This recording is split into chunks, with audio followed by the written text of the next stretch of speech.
ನಮಸ್ಕಾರ ವೀಕ್ಷಕರೇ, ನಾನು ನಿಮ್ಮ ಮಂಜುನಾಥ್ ಅಡ್ವೊಕೇಟ್ ಮಾತಾಡ್ತಾ ಇರೋದು. ಕಳೆದ 4 ವರ್ಷಗಳಿಂದ ಸರಿಸುಮಾರು 480ಕ್ಕೂ ಹೆಚ್ಚು ವಿಡಿಯೋಗಳನ್ನು ಕಾನೂನಿಗೆ ಸಂಬಂಧಪಟ್ಟಂತೆ ಹಾಗೂ ಇನ್ನಿತರ ವಿಚಾರಗಳಿಗೆ ಸಂಬಂಧಪಟ್ಟಂತೆ ಸಾರ್ವಜನಿಕರಲ್ಲಿ ಜಾಗೃತಿ, ಅರಿವು, ತಿಳುವಳಿಕೆ ಮೂಡಿಸುವ ಸಲುವಾಗಿ ಅತ್ಯವಶ್ಯಕವಾದಂತಹ ಅತ್ಯುಪಯುಕ್ತವಾದಂತಹ ಮಾಹಿತಿಗಳನ್ನು ಸಾರ್ವಜನಿಕ ಹಿತದೃಷ್ಟಿ ಹಾಗೂ ಕಲ್ಯಾಣಕ್ಕಾಗಿ ನೀಡ್ತಾ ಬರ್ತಾ ಇದ್ದೇನೆ. ಮೊದಲ ಬಾರಿಗೆ ನನ್ನ ವಿಡಿಯೋ ನೋಡ್ತಾ ಇರೋರಾದರೆ ಮರೆಯದ ಹಾಗೆ ಈಗಲೇ ಈ ವಿಡಿಯೋ ಕೆಳಗೆ ಇರ್ತಕ್ಕಂಥ ಸಬ್ಸ್ಕ್ರೈಬ್ ಬಟನ್ನ ಕ್ಲಿಕ್ ಮಾಡ್ಕೊಳ್ಳಿ, ಬೆಲ್ ಐಕಾನ್ ಕ್ಲಿಕ್ ಮಾಡ್ಕೊಳ್ಳಿ. ನೋಟಿಫಿಕೇಶನ್ ಬರ್ತಾ ಇರುತ್ತೆ. ಪಟ್ಪಟ ಅಂತ ಬಿಡುವಿದ್ದಾಗೆಲ್ಲ ಎಲ್ಲ ವಿಡಿಯೋಗಳನ್ನ ನೋಡ್ತಾ ಇರಿ. ಬುದ್ಧಿವಂತರಾಗಿ ಸಮಸ್ಯೆಗಳಿಗೆ ಸಿಲುಕದಂತೆ ನೀವು ವ್ಯವಹರಿಸಬೇಕು. ಕಾನೂನಿನ ಕೇವಲ ಒಂದು ಸಲಹೆಗಳನ್ನು ಪಡೆದು ಸಮಸ್ಯೆ ಇದ್ದಾಗ ಪರಿಹರಿಸಿಕೊಳ್ಳುವುದಲ್ಲ. ವಕೀಲರ ಕರ್ತವ್ಯ ಸಮಾಜಕ್ಕೆ ಅವರು ಸಮಸ್ಯೆಗಳಿಗೆ ಸಿಲುಕದಂತೆ ಎಚ್ಚರಿಕೆಯನ್ನು, ಕಾನೂನನ್ನು ಸೂಕ್ತ ರೀತಿಯಲ್ಲಿ ಸರಳವಾದ ಭಾಷೆಯಲ್ಲಿ ತಿಳಿಸುವುದು ಅತಿ ಮುಖ್ಯವಾದದ್ದು ಅಂತ ಭಾವಿಸ್ತಾ 4 ವರ್ಷಗಳಿಂದ ಈ ಒಂದು ಜ್ಞಾನ ದೀಕ್ಷೆಯನ್ನು ನಾನು ತೊಟ್ಟು ಸಾರ್ವಜನಿಕರ ಹಿತದೃಷ್ಟಿಯಿಂದ ಸಲಹೆಗಳನ್ನು, ಮಾಹಿತಿಗಳನ್ನು, ಕಾನೂನುಗಳನ್ನು ನೀಡ್ತಾ ಬರ್ತಾ ಇದ್ದೇನೆ. ಉಚಿತವಾಗಿ ಈ ಒಂದು ವಿಡಿಯೋಗಳನ್ನು ನೀಡ್ತಾ ಬರ್ತಾ ಇದ್ದೇನೆ. ಯಾರಿಗಾದರೂ ವೈಯಕ್ತಿಕವಾದಂತಹ ಸಮಸ್ಯೆಗಳು ಇದ್ದಿದ್ದಲ್ಲಿ ಕಾನೂನಿನ ಪರಿಹಾರಗಳನ್ನು ಅಥವಾ ಕೇಸುಗಳನ್ನು ನಡೆಸೋದಿದ್ದರೆ ಅಥವಾ ಇನ್ನೇನೋ ಒಂದು ಕಾನೂನು ಸಲಹೆಗಳನ್ನು ಪಡ್ಕೊಳ್ಳೋದಿದ್ದರೆ ಎಲ್ಲರೂ ಕೂಡ ಬಂದು ಭೇಟಿ ಮಾಡಬಹುದು. ಸ್ಥಳೀಯ ವಕೀಲರನ್ನು ಬೇಕಾದರೂ ನೀವು ಭೇಟಿ ಮಾಡಬಹುದು. ನನ್ನಿಂದನೇ ನಿಮ್ಗೇನಾದರೂ ಭೇಟಿ ಮಾಡಬೇಕು ಅಥವಾ ಸೇವೆ ಬೇಕು, ಕಾನೂನಿನ ಒಂದು ಪರಿಹಾರಗಳು ಬೇಕು ಅಂತ ಆದರೆ ನೀವು ಬಂದು ಭೇಟಿ ಮಾಡಬಹುದು. ಕೆಳಗಡೆ ಡಿಸ್ಕ್ರಿಪ್ಷನ್ ಬಾಕ್ಸಲ್ಲಿ ನನ್ನ ಕಾಂಟ್ಯಾಕ್ಟ್ ನಂಬರ್ ಇರುತ್ತೆ. ನೀವು ಅದನ್ನು ಪಡೆದು ವಾಟ್ಸಾಪಿಂದ ಆಫೀಸ್ ಲೊಕೇಶನ್ ಪಡೆದು ಬಂದು ಭೇಟಿ ಮಾಡಿ ಸಲಹೆಗಳನ್ನು ಪಡ್ಕೊಂಡು ನೀವು ಕಾನೂನಿನ ಒಂದು ಪರಿಹಾರವನ್ನು ಮಾಡಿಕೊಳ್ಬಹುದು. ಶಕ್ತಿ ಮೀರಿ ಕಾನೂನಿನ ಚೌಕಟ್ಟಿನಲ್ಲಿ ನನ್ನ ವೃತ್ತಿ ಧರ್ಮವನ್ನು ಮಾಡ್ತಾ ಕಾರ್ಯವನ್ನು ಮಾಡ್ತಾ ನಿಮಗೆ ಪರಿಹಾರವನ್ನು ಕೊಡಿಸುವ ಪ್ರಯತ್ನವನ್ನು ಮಾಡ್ತೇನೆ ಅಂತ ಹೇಳ್ತಾ, ಇವತ್ತಿನ ಒಂದು ಬಹಳ ಮುಖ್ಯವಾದಂತಹ ವಿಚಾರ, ನೀವು ಈ 480 ವಿಡಿಯೋಗಳನ್ನು ಎಷ್ಟು ನೋಡಿದ್ದೀರಾ ಅಥವಾ ಎಷ್ಟು ಜನ ಸಬ್ಸ್ಕ್ರೈಬ್ ಆಗಿದ್ದೀರಾ, ಆದವರು ಎಷ್ಟು ನೋಡ್ತಾ ಇದ್ದೀರಾ ಅನ್ನೋದು ಬಹಳ ಮುಖ್ಯ ಆಗಲಾರದು ನನಗೆ. ಈ ವಿಡಿಯೋವನ್ನು ನೀವು ಸಂಪೂರ್ಣವಾಗಿ ನೋಡಲೇಬೇಕು. ಮತ್ತೆ ನೋಡಿದ ನಂತರ ಪ್ರತಿಯೊಬ್ಬರಿಗೂ ಕೂಡ ನೀವು ಶೇರ್ ಮಾಡಬೇಕು. ನೀವು ಲೈಕ್ ಮಾಡ್ತೀರಾ ಬಿಡ್ತೀರಾ ಅದು ನನಗೆ ಬೇಕಾಗಿಲ್ಲ, ಅದು ನನಗೆ ಆಸಕ್ತಿನೂ ಇಲ್ಲ. ನಿಮ್ಗೆ ಇಷ್ಟ ಆಗಿದ್ದೆ ಆದರೆ ನೀವು ಲೈಕ್ ಮಾಡಿ, ಇಲ್ಲ ಅಂದರೆ ಪರವಾಗಿಲ್ಲ. ಆದರೆ ಈ ವಿಡಿಯೋವನ್ನು ಸಮಾಜದ ಒಳಿತಿಗಾಗಿ, ಸಮಾಜದಲ್ಲಿ ಒಂದು ನ್ಯಾಯ ಸ್ಥಾಪನೆಗಾಗಿ, ಸಮಾಜದಲ್ಲಿ ಒಂದು ಶಾಂತಿ ಸುವ್ಯವಸ್ಥೆ ಇರಬೇಕು ಅಂತ ಹೇಳಿದ್ರೆ, ಸಮಾಜದಲ್ಲಿ ಪ್ರತಿಯೊಬ್ಬ ವಕೀಲರು ಬದುಕಬೇಕು ಅಂತ ಹೇಳಿದ್ರೆ ಈ ವಿಡಿಯೋವನ್ನು ಪ್ರತಿಯೊಬ್ಬರಿಗೂ ನೀವು ಶೇರ್ ಮಾಡುವ ಅವಶ್ಯಕತೆ ಇದ್ದೇ ಇದೆ. ನಿಮಗೆ ತಿಳಿದ ರೀತಿಯಲ್ಲಿ ನೀವು ಈ ಒಂದು ವಿಡಿಯೋವನ್ನು ಶೇರ್ ಮಾಡದೆ ಹೋದರೆ ಖಂಡಿತವಾಗಿಯೂ ಇದು ಪ್ರತ್ಯಕ್ಷವಾಗಿಯೋ ಪರೋಕ್ಷವಾಗಿಯೋ ಸಮಾಜದಲ್ಲಿ ಏನೋ ಅನ್ಯಾಯವು ತಾಂಡವ ಆಡುತ್ತೆ. ಮತ್ತು ಯಾಕೆ ಆಗುತ್ತೆ, ಯಾಕೆ ಇದನ್ನು ಶೇರ್ ಮಾಡಬೇಕು ಅನ್ನೋದನ್ನು ನಾನು ಈ ವಿಡಿಯೋದಲ್ಲಿ ಸವಿಸ್ತಾರವಾಗಿ ಹೇಳ್ತೇನೆ. ನೋಡಿ, ಇವತ್ತಿನ ಬಹಳ ಮುಖ್ಯವಾದಂತಹ ವಿಚಾರದ ಬಗ್ಗೆ ನಾನು ಮಾತಾಡ್ತಾ ಇದ್ದೇನೆ. ಪ್ರತಿಯೊಬ್ಬ ವಕೀಲ ಬಾಂಧವರು, ಮಿತ್ರರು, ಅವರೆಲ್ಲ ನಮ್ಮ ಕುಟುಂಬದ ಸದಸ್ಯರಿದ್ದ ಹಾಗೆ, the family members in the same fraternity ಅಂತ ಹೇಳಿ ನಾವು ಕರಿತೇವೆ. ಸೊ ಎಲ್ಲ ವಕೀಲ ಮಿತ್ರರು ಬಾಂಧವರು ನೋಡಲೇಬೇಕಾದಂತಹ ವಿಡಿಯೋ, ಎಲ್ಲ ವಕೀಲರಿಗೂ ಶೇರ್ ಮಾಡಬೇಕಾದಂತಹ ವಿಡಿಯೋ ಹಾಗೂ ಎಲ್ಲ ಕಕ್ಷಿದಾರರುಗಳು ನೋಡಬೇಕಾದಂತಹ ವಿಡಿಯೋ ಹಾಗೂ ಎಲ್ಲ ಸಾರ್ವಜನಿಕರು ಕಾನೂನನ್ನು ತಿಳಿಯಬೇಕಂತ ಬಯಸುವಂತಹವರೆಲ್ಲರೂ ನೋಡಬೇಕಾದಂತಹ ವಿಡಿಯೋ ಇದಾಗಿದೆ. ಇಷ್ಟು ನಾನು ಯಾಕೆ ಹೇಳ್ತಾ ಇದ್ದೀನಿ ಅಂತ ಹೇಳಿದ್ರೆ, ಈ ಒಂದು ವಿಚಾರ ಅಷ್ಟು ಗಂಭೀರವಾದಂತಹ ವಿಚಾರ ಆಗಿದೆ ಮತ್ತು ಎಲ್ಲ ವಕೀಲರಿಗೂ ಸಂಬಂಧಪಟ್ಟಂತಹ ಕಕ್ಷಿದಾರರಿಗೆ, ಸಾರ್ವಜನಿಕರಿಗೆ ನ್ಯಾಯವನ್ನು ಬಯಸುವ, ಕಾನೂನು ಕ್ರಾಂತಿಯನ್ನು ಬಯಸುವ ಪ್ರತಿಯೊಬ್ಬರಿಗೂ ಬೇಕಾದಂತಹ ವಿಡಿಯೋ ಇದಾಗಿದೆ. ಆದ್ದರಿಂದ ನೀವು ಎಲ್ಲರಿಗೂ ಕೂಡ ಇದನ್ನು ಶೇರ್ ಮಾಡಬೇಕು ಅಂತ ಹೇಳಿ ಬಯಸ್ತಾ ನಾನು ವಿಷಯಕ್ಕೆ ಬಂದು ಬಿಡ್ತೇನೆ. ನೋಡಿ ವೀಕ್ಷಕರೇ, ಈ ಒಂದು ವಕೀಲ ವೃತ್ತಿ ಎಂಬುದು ಬಹಳ ನೋಬೆಲ್ ಪ್ರೊಫೆಷನ್, ಅಂದರೆ ಗೌರವಾನ್ವಿತವಾದಂತಹ ಹುದ್ದೆ ಆಗಿದೆ ಅಂತ ಹೇಳಿ ಎಲ್ಲರೂ ಹೇಳ್ತೇವೆ, ಕರಿತೇವೆ, ತಿಳ್ಕೊಂಡಿದ್ದೇವೆ, ಅದರಂತೆ ನಡ್ಕೊಂಡು ಹೋಗ್ತಾ ಇದ್ದೇವೆ, ಹೋಗಲೇಬೇಕಾಗಿದೆ. ಇದು ಗೌರವಾನ್ವಿತ ಹುದ್ದೆ. ಈ ಹುದ್ದೆಯನ್ನ ನಡೆಸುವಂತಹವರು, ಅಂದರೆ ಈ ಒಂದು ಪ್ರೊಫೆಷನಲ್ ವೃತ್ತಿಯನ್ನು ಮಾಡುವಂತಹವರು ಒಂದು ಡೆಕೋರಮ್, ಡಿಸೆನ್ಸಿ, ಡಿಗ್ನಿಟಿ ಇದನ್ನೆಲ್ಲ ಕಾಪಾಡಿಕೊಂಡು ಹೋಗಬೇಕಾಗುತ್ತದೆ. ಯಾಕೆಂದರೆ ಇದು ನೋಬೆಲ್ ಪ್ರೊಫೆಷನ್ ಅಂತ ಹೇಳಿ ಇದು ಎಲ್ಲರಿಗೂ ತಿಳಿದಂತಹ ವಿಚಾರ ಆಗಿದೆ. ಇಂತಹ ಒಂದು ನೋಬೆಲ್ ಪ್ರೊಫೆಷನ್, ಇದಕ್ಕೆ ಸಂಬಂಧಪಟ್ಟಂತೆ ನಮ್ಮಲ್ಲಿ ವಕೀಲರಿಗೆ ಜಾಹೀರಾತುಗಳನ್ನು ಮಾಡುವಲ್ಲಿ ಅವರಿಗೆ ನಿಷೇಧವನ್ನು ಹೇರಲಾಗಿದೆ. ಅಂದರೆ ಈ ಒಂದು ಏನು ನಾವು ಕರಿತೇವೆ ಬಾರ್ ಕೌನ್ಸಿಲ್ ಆಫ್ ಇಂಡಿಯಾ, ಇಲ್ಲಿ ಒಂದು ಆರ್ಟಿಕಲ್ ಅಥವಾ ಸೆಕ್ಷನ್ 36 ಅಂಡರಲ್ಲಿ ವಕೀಲರು ಜಾಹೀರಾತುಗಳನ್ನು ಮಾಡಬಾರದು. ಇದು ನೋಬೆಲ್ ಪ್ರೊಫೆಷನ್. ಯಾಕೆ ಅಂತ ಹೇಳಿದ್ರೆ ಇದು ಜನರ ಕಷ್ಟಗಳ ಕಾರ್ಪಣ್ಯಗಳಿಗೆ ನಿಂತಿದ್ದ ಆಗಿದೆ. ಇದು ಬಿಸ್ನೆಸ್ ಅಲ್ಲ, ಇದು ಯಾವುದೇ ರೀತಿಯಾದಂತಹ ಹಣ ಮಾಡುವುದಲ್ಲ. ಇದು ಜನರ ಕಷ್ಟಗಳಿಗೆ, ಸಮಸ್ಯೆಗಳಿಗೆ ಸ್ಪಂದಿಸುವಂತಹ ಒಂದು ಪವಿತ್ರ ವೃತ್ತಿಯಾಗಿದೆ, ಕೈಂಕರ್ಯವಾಗಿದೆ. ಆದ್ದರಿಂದ ಇದನ್ನು ಅಡ್ವರ್ಟೈಸ್ಮೆಂಟ್ ಮಾಡುವಲ್ಲಿ ಬಳಸಿಕೊಳ್ಳಬಾರದು. ಲಾಭ ಮಾಡುವ ತರಹ ಅಥವಾ ಬಿಸ್ನೆಸ್ ಮಾಡುವ ತರ ಬಳಸಿಕೊಳ್ಳಬಾರದು. ಇದು ನೋಬೆಲ್ ಪ್ರೊಫೆಷನ್ ಅಂತ ಹೇಳಿ ವಕೀಲರ ವೃತ್ತಿಗೆ, ವಕೀಲರು ಕೆಲಸ ಮಾಡುವಂತಹ ವೃತ್ತಿಗೆ ಒಂದು ಕಡಿವಾಣವನ್ನ, ಒಂದು ನಿರ್ಬಂಧವನ್ನ ಒಂದು ಹೇರಲಾಗಿದೆ. ಸೆಕ್ಷನ್ 36 ಅಂಡರಲ್ಲಿ ಹೇರಲಾಗಿದೆ. ಈ ಒಂದು ಅಡ್ವರ್ಟೈಸ್ಮೆಂಟ್ ಮಾಡಬಾರದು, ಜಾಹೀರಾತು ಮಾಡಬಾರದು. ಯಾಕೆ ಅಂತ ಹೇಳಿದ್ರೆ ಕೊಡ್ತಕ್ಕಂತಹ ಉದಾಹರಣೆಗಳು, ಕಾರಣಗಳು ಇಷ್ಟು. ಈಗ ನಾನು ಈಗಾಗಲೇ ಹೇಳಿದ ಹಾಗೆ ಇದು ನೋಬೆಲ್ ಪ್ರೊಫೆಷನ್, ಇದು ಬಿಸ್ನೆಸ್ ಅಲ್ಲ, ಇದು ಬಿಸ್ನೆಸ್ ಅಲ್ಲ, ಒಂದು ಡಿಸೆನ್ಸಿ ಡೆಕೋರಮ್ನ ಕಾಪಾಡಬೇಕಾಗುತ್ತೆ. ಆದ್ದರಿಂದ ನೀವು ಅಡ್ವರ್ಟೈಸ್ಮೆಂಟ್ಗಳನ್ನು ಮಾಡಬಾರದು. ಇಷ್ಟೇ ಕಾರಣವನ್ನು ಕೊಡಲಾಗ್ತಾ ಇದೆ. ಮತ್ತೆ ದೊಡ್ಡ ದೊಡ್ಡ ಲೀಗಲ್ ಫರ್ಮ್ಗಳು ಏನಾರು ಇದ್ದರೆ ಅವರು ಬೆಳೆದು ಬಿಡ್ತಾರೆ, ಎಲ್ಲರಿಗೂ ಅವಕಾಶ ಸಿಗಬೇಕು. ಇದು ಒಂದು ಲೋಕಾರೂಢಿ ಇರತಕ್ಕಂತಹ ಮಾತಾಗಿದೆ. ಇದರ ಬಗ್ಗೆ ನಾನು ಇವತ್ತು ಅನಾಲಿಸಿಸ್ ಅನ್ನ ಮಾಡಬೇಕು, ಅಂದ್ರೆ ಏನು ವಿಮರ್ಶಿಸಬೇಕು. ಇದು ನಿಜವಾಗಿಯೂ ಸಮಂಜಸವಾಗಿದೆಯಾ? ಇದು ಯಾವಾಗ ಜಾರಿಗೆ ಬಂತು ಆಗ ಅದು ಸಮಂಜಸವಾಗಿತ್ತಾ? ಈಗ ಇದನ್ನ ನಾವು ಬದಲಾವಣೆ ಮಾಡಬೇಕಾ, ತಿದ್ದಬೇಕಾ? ಈ ಒಂದು ನಿಷೇಧವನ್ನು ನಾವು ಬ್ಯಾನ್ ಮಾಡಬೇಕಾ? ಮತ್ತೆ ಈ ಅಡ್ವರ್ಟೈಸಿಂಗ್ ಇನ್ ಲೀಗಲ್ ಪ್ರೊಫೆಷನ್ ಅನ್ನುವುದು, ಈ ಜಾಹೀರಾತು ನೀಡುವುದು ವಕೀಲ ವೃತ್ತಿಯಲ್ಲಿ, ಇದನ್ನ ಕಾನೂನಾತ್ಮಕಗೊಳಿಸಬೇಕಾ, ಲೀಗಲೈಸ್ ಮಾಡಬೇಕಾ? ಇದರಿಂದ ಏನಾಗುತ್ತದೆ ಅನ್ನುವುದರ ಬಗ್ಗೆ ವಿಮರ್ಶನೆಯನ್ನ ಮಾಡಬೇಕು ಅಂತ ಹೇಳಿ ಈ ವಿಡಿಯೋವನ್ನು ಮಾಡ್ತಾ ಇದ್ದೇನೆ. ಈಗ ನೋಬೆಲ್ ಪ್ರೊಫೆಷನ್ ಎಂಬುವಂತ ವಿಚಾರಕ್ಕೆ ಬಂದು ಬಿಡ್ತೇನೆ. ನನ್ನ ಒಂದು ವೈಯಕ್ತಿಕವಾದಂತಹ ದೃಷ್ಟಿಯಲ್ಲಿ ಪ್ರತಿಯೊಂದು ವೃತ್ತಿಯೂ ಕೂಡ ಪವಿತ್ರವೇ, ಪವಿತ್ರ ಕೈಂಕರ್ಯವೇ, ಪವಿತ್ರವಾದಂತಹ ಒಂದು ವೃತ್ತಿಯೇ ಆಗಿದೆ. ಯಾವ ವೃತ್ತಿಯನ್ನು ಕೂಡ ನಾವು ಅಲ್ಲಗೆಳೆಯುವಂತಿಲ್ಲ, ಡಿಗ್ರೇಡ್ ಮಾಡುವಂತಿಲ್ಲ. ಈಗ ನಾವು ನರೇಂದ್ರ ಮೋದಿಯವರನ್ನೇ ನೋಡ್ತೇವೆ, ಕ್ಲೀನ್ ಮಾಡುವಂತಹವರನ್ನ, ಸ್ವಚ್ಛಗೊಳಿಸುವಂತಹವರನ್ನ ಅವರನ್ನೆಲ್ಲ ಕರೆಸಿ ಸನ್ಮಾನ ಮಾಡಿ, ಪಾದ ತೊಳೆದು, ನೀರು ಕುಡಿದು ಇವರನ್ನ ಬ್ಯಾರಿಯರ್ಸ್ ಅಂತ ಹೇಳಿ ಕರೆಯಲಾಯಿತು. ಅಂದ್ರೆ ಯಾವ ಕೆಲಸವೂ ಕೂಡ ಕೀಳಲ್ಲ. ಮಾಡುವ ಕೆಲಸದಲ್ಲಿ ಶ್ರದ್ಧೆ, ಭಕ್ತಿ ಇದ್ದರೆ ಎಲ್ಲ ಕೆಲಸವೂ ಕೂಡ ಶಿವನಿಗೆ ಅರ್ಪಿತವಾದಂತಹ ಪೂಜೆ ಅಂತ ಹೇಳಿ ನಾವು ಕರಿತೇವೆ. ಬಸವಣ್ಣನವರು ಕೂಡ ಹೇಳ್ತಾರೆ, ಕಾಯಕವೇ ಕೈಲಾಸ ಅಂತ ಹೇಳಿ.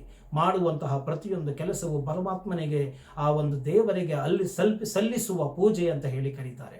ಆದ್ದರಿಂದ ಪ್ರತಿಯೊಂದು ಕೈಂಕರ್ಯವು, ಕೆಲಸವು, ಕಾರ್ಯವೂ ಕೂಡ ನೋಬೆಲ್ ಪ್ರೊಫೆಷನ್ ಆಗಿದೆ, ನೋಬೆಲ್ ಹುದ್ದೆ ಆಗಿದೆ. ಟೀಚಿಂಗ್ ಮಾಡೋದು ನೋಬೆಲ್ ಹುದ್ದೆ ಆಗಿದೆ. ಇಂಜಿನಿಯರು, ಡಾಕ್ಟರ್ಗಳ ಕೆಲಸ ಮಾಡೋದು ನೋಬೆಲ್ ಹುದ್ದೆ ಆಗಿದೆ. ಲಾಯರ್ಸ್ ನೋಬೆಲ್ ಹುದ್ದೆ, ಬೇರೆ ಕೆಲಸಗಳು ನೋಬೆಲ್ ಹುದ್ದೆನೆ. ಯಾಕೆ ಅಂತ ಹೇಳಿದ್ರೆ ಪ್ರತಿಯೊಬ್ಬ ಜೀವಿಯ ಕೆಲಸವೂ ಕೂಡ ಅತ್ಯವಶ್ಯಕವಾದದ್ದು. ಒಬ್ಬರು ಕೆಲಸ ಮಾಡೋರು ಇಲ್ಲ ಅಂತ ಹೇಳಿದ್ರೆ ಎಲ್ಲರಿಗೂ ಕೂಡ ಕಷ್ಟ ಆಗ್ತಾ ಹೋಗುತ್ತೆ. ಆದ್ದರಿಂದ ಎಲ್ಲ ಕೆಲಸವು ಇಂಥದ್ದು ಅಂಥದ್ದು ಅಂತ ಹೇಳಿಲ್ಲ. ನಾನೇನಾದ್ರು ಹೆಸರು ಹೇಳಿದ್ರೆ ಅದು ತಪ್ಪಾಗುತ್ತೆ. ಈಗ ನೋಡಿ, ಉದಾಹರಣೆಗೆ ಸ್ವಚ್ಛಗೊಳಿಸುವಂಥವರಾಗಿರಬಹುದು ಅಥವಾ ಬಾತ್ರೂಮ್ ಕ್ಲೀನ್ ಮಾಡೋದು ಅಂತಾನೆ ತಗೊಂಡ್ಬಿಡೋಣ. ಉದಾಹರಣೆಗೆ ನಾನು ಹೇಳ್ತಾ ಇರೋದು ಅಷ್ಟೇ. ಇದನ್ನ ಯಾವ ಬಾತ್ರೂಮ್ ತೊಳೆಯೋರು ಕೂಡ ಬಹಳ ಮುಖ್ಯವಾಗುತ್ತೆ. ಈಗ ಪಬ್ಲಿಕ್ ಟಾಯ್ಲೆಟ್ಗಳನ್ನು ಕ್ಲೀನ್ ಮಾಡುವಂಥದ್ದು ಕೂಡ ಬಹಳ ಮುಖ್ಯವಾಗುತ್ತೆ. ಅವರು ಕ್ಲೀನ್ ಮಾಡದೆ ಹೋದರೆ, ಸ್ವಚ್ಛಗೊಳಿಸದೆ ಹೋದರೆ ನೀವು ಉಪಯೋಗಿಸ್ಲಿಕ್ಕೆ ಕಷ್ಟ ಆಗುತ್ತೆ. ಆದ್ದರಿಂದ ಯಾವ ಕೆಲಸ ನೋಬೆಲ್ಲು, ಯಾವ ಕೆಲಸ ನೋಬೆಲ್ ಅಲ್ಲ, ಎಲ್ಲ ಕೆಲಸವೂ ಕೂಡ ನೋಬೆಲ್ಲೇ ಆಗಿದೆ ಅನ್ನೋದು ನನ್ನ ಅಭಿಪ್ರಾಯ ಆಗಿದೆ. ಸೊ ಈ ಒಂದು ಇನ್ನೊಂದು ಎರಡನೇದಾಗಿ, ಸೊ ಆದ್ದರಿಂದ ಮೊದಲನೇ ನಾನು ಸ್ಪಷ್ಟತೆ ಏನು ಕೊಡ್ತಾ ಇದ್ದೀನಿ ಅಂದರೆ, ನೋಬೆಲ್ ಪ್ರೊಫೆಷನ್ ಕೇವಲ ಅಡ್ವೊಕೇಸಿ ಮಾತ್ರ ಅಲ್ಲ, ಎಲ್ಲ ಕೆಲಸವೂ ಕೂಡ ನೋಬೆಲ್ ಆಗಿದೆ. ಎಲ್ಲ ಕೆಲಸಕ್ಕೂ ಅದರದೇ ಆದಂತಹ ಗೌರವ, ಘನತೆಯನ್ನ ಕೊಡಲೇಬೇಕಾಗುತ್ತದೆ ಅನ್ನೋದು ನನ್ನ ಮೊದಲನೆಯ ವಿಚಾರ ಆಗಿದೆ. ಇನ್ನು ಎರಡನೆಯದಾಗಿ, ಇದು ಬಿಸ್ನೆಸ್ ಅಲ್ಲ, ವ್ಯವಹಾರವಲ್ಲ ಎಂಬುವಂತಹ ಮಾತನ್ನು ಕೊಟ್ಟಿದ್ದಾರೆ.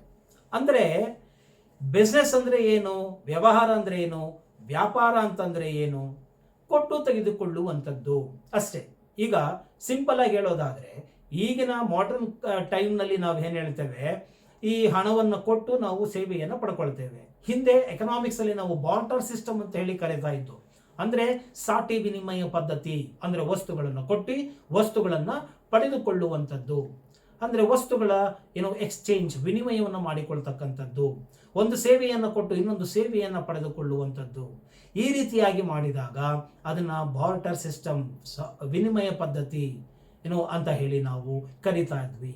ಅಂದರೆ ವ್ಯವಹಾರ, ಬಿಸ್ನೆಸ್ ಅಂದ್ರೆ ಏನು, ಅಲ್ಲಿ ಕೊಟ್ಟು ತೆಗೆದುಕೊಳ್ಳುವಂಥದ್ದು ಇರುತ್ತದೆ. ಯಾರಿಗೆ ಕೌಶಲ್ಯ ಜಾಸ್ತಿ ಇರುತ್ತೋ, ಯಾರು ನೈಪುಣ್ಯತೆಯನ್ನು ಹೊಂದಿರ್ತಾರೋ, ಯಾರು ಪರಿಣಿತರಾಗಿರ್ತಾರೋ ಅವರು ಹೆಚ್ಚು ಕೊಡ್ತಾರೆ, ಹೆಚ್ಚು ಪಡ್ಕೊಳ್ತಾರೆ ಅಷ್ಟೇ.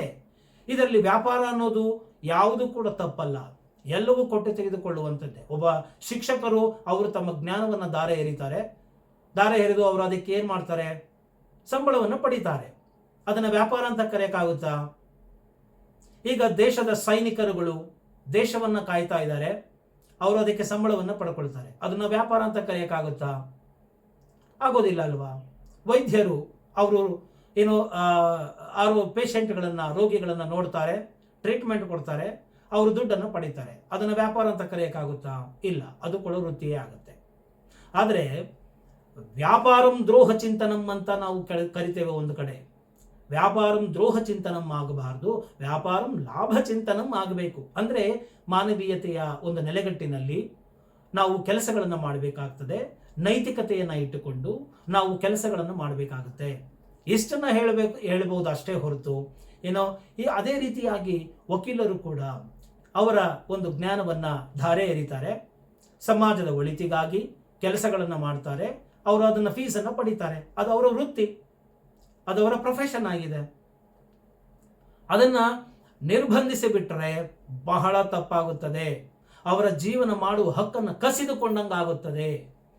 You are directly and indirectly you are curtailing the right of a person to lead a life standard and livelihood.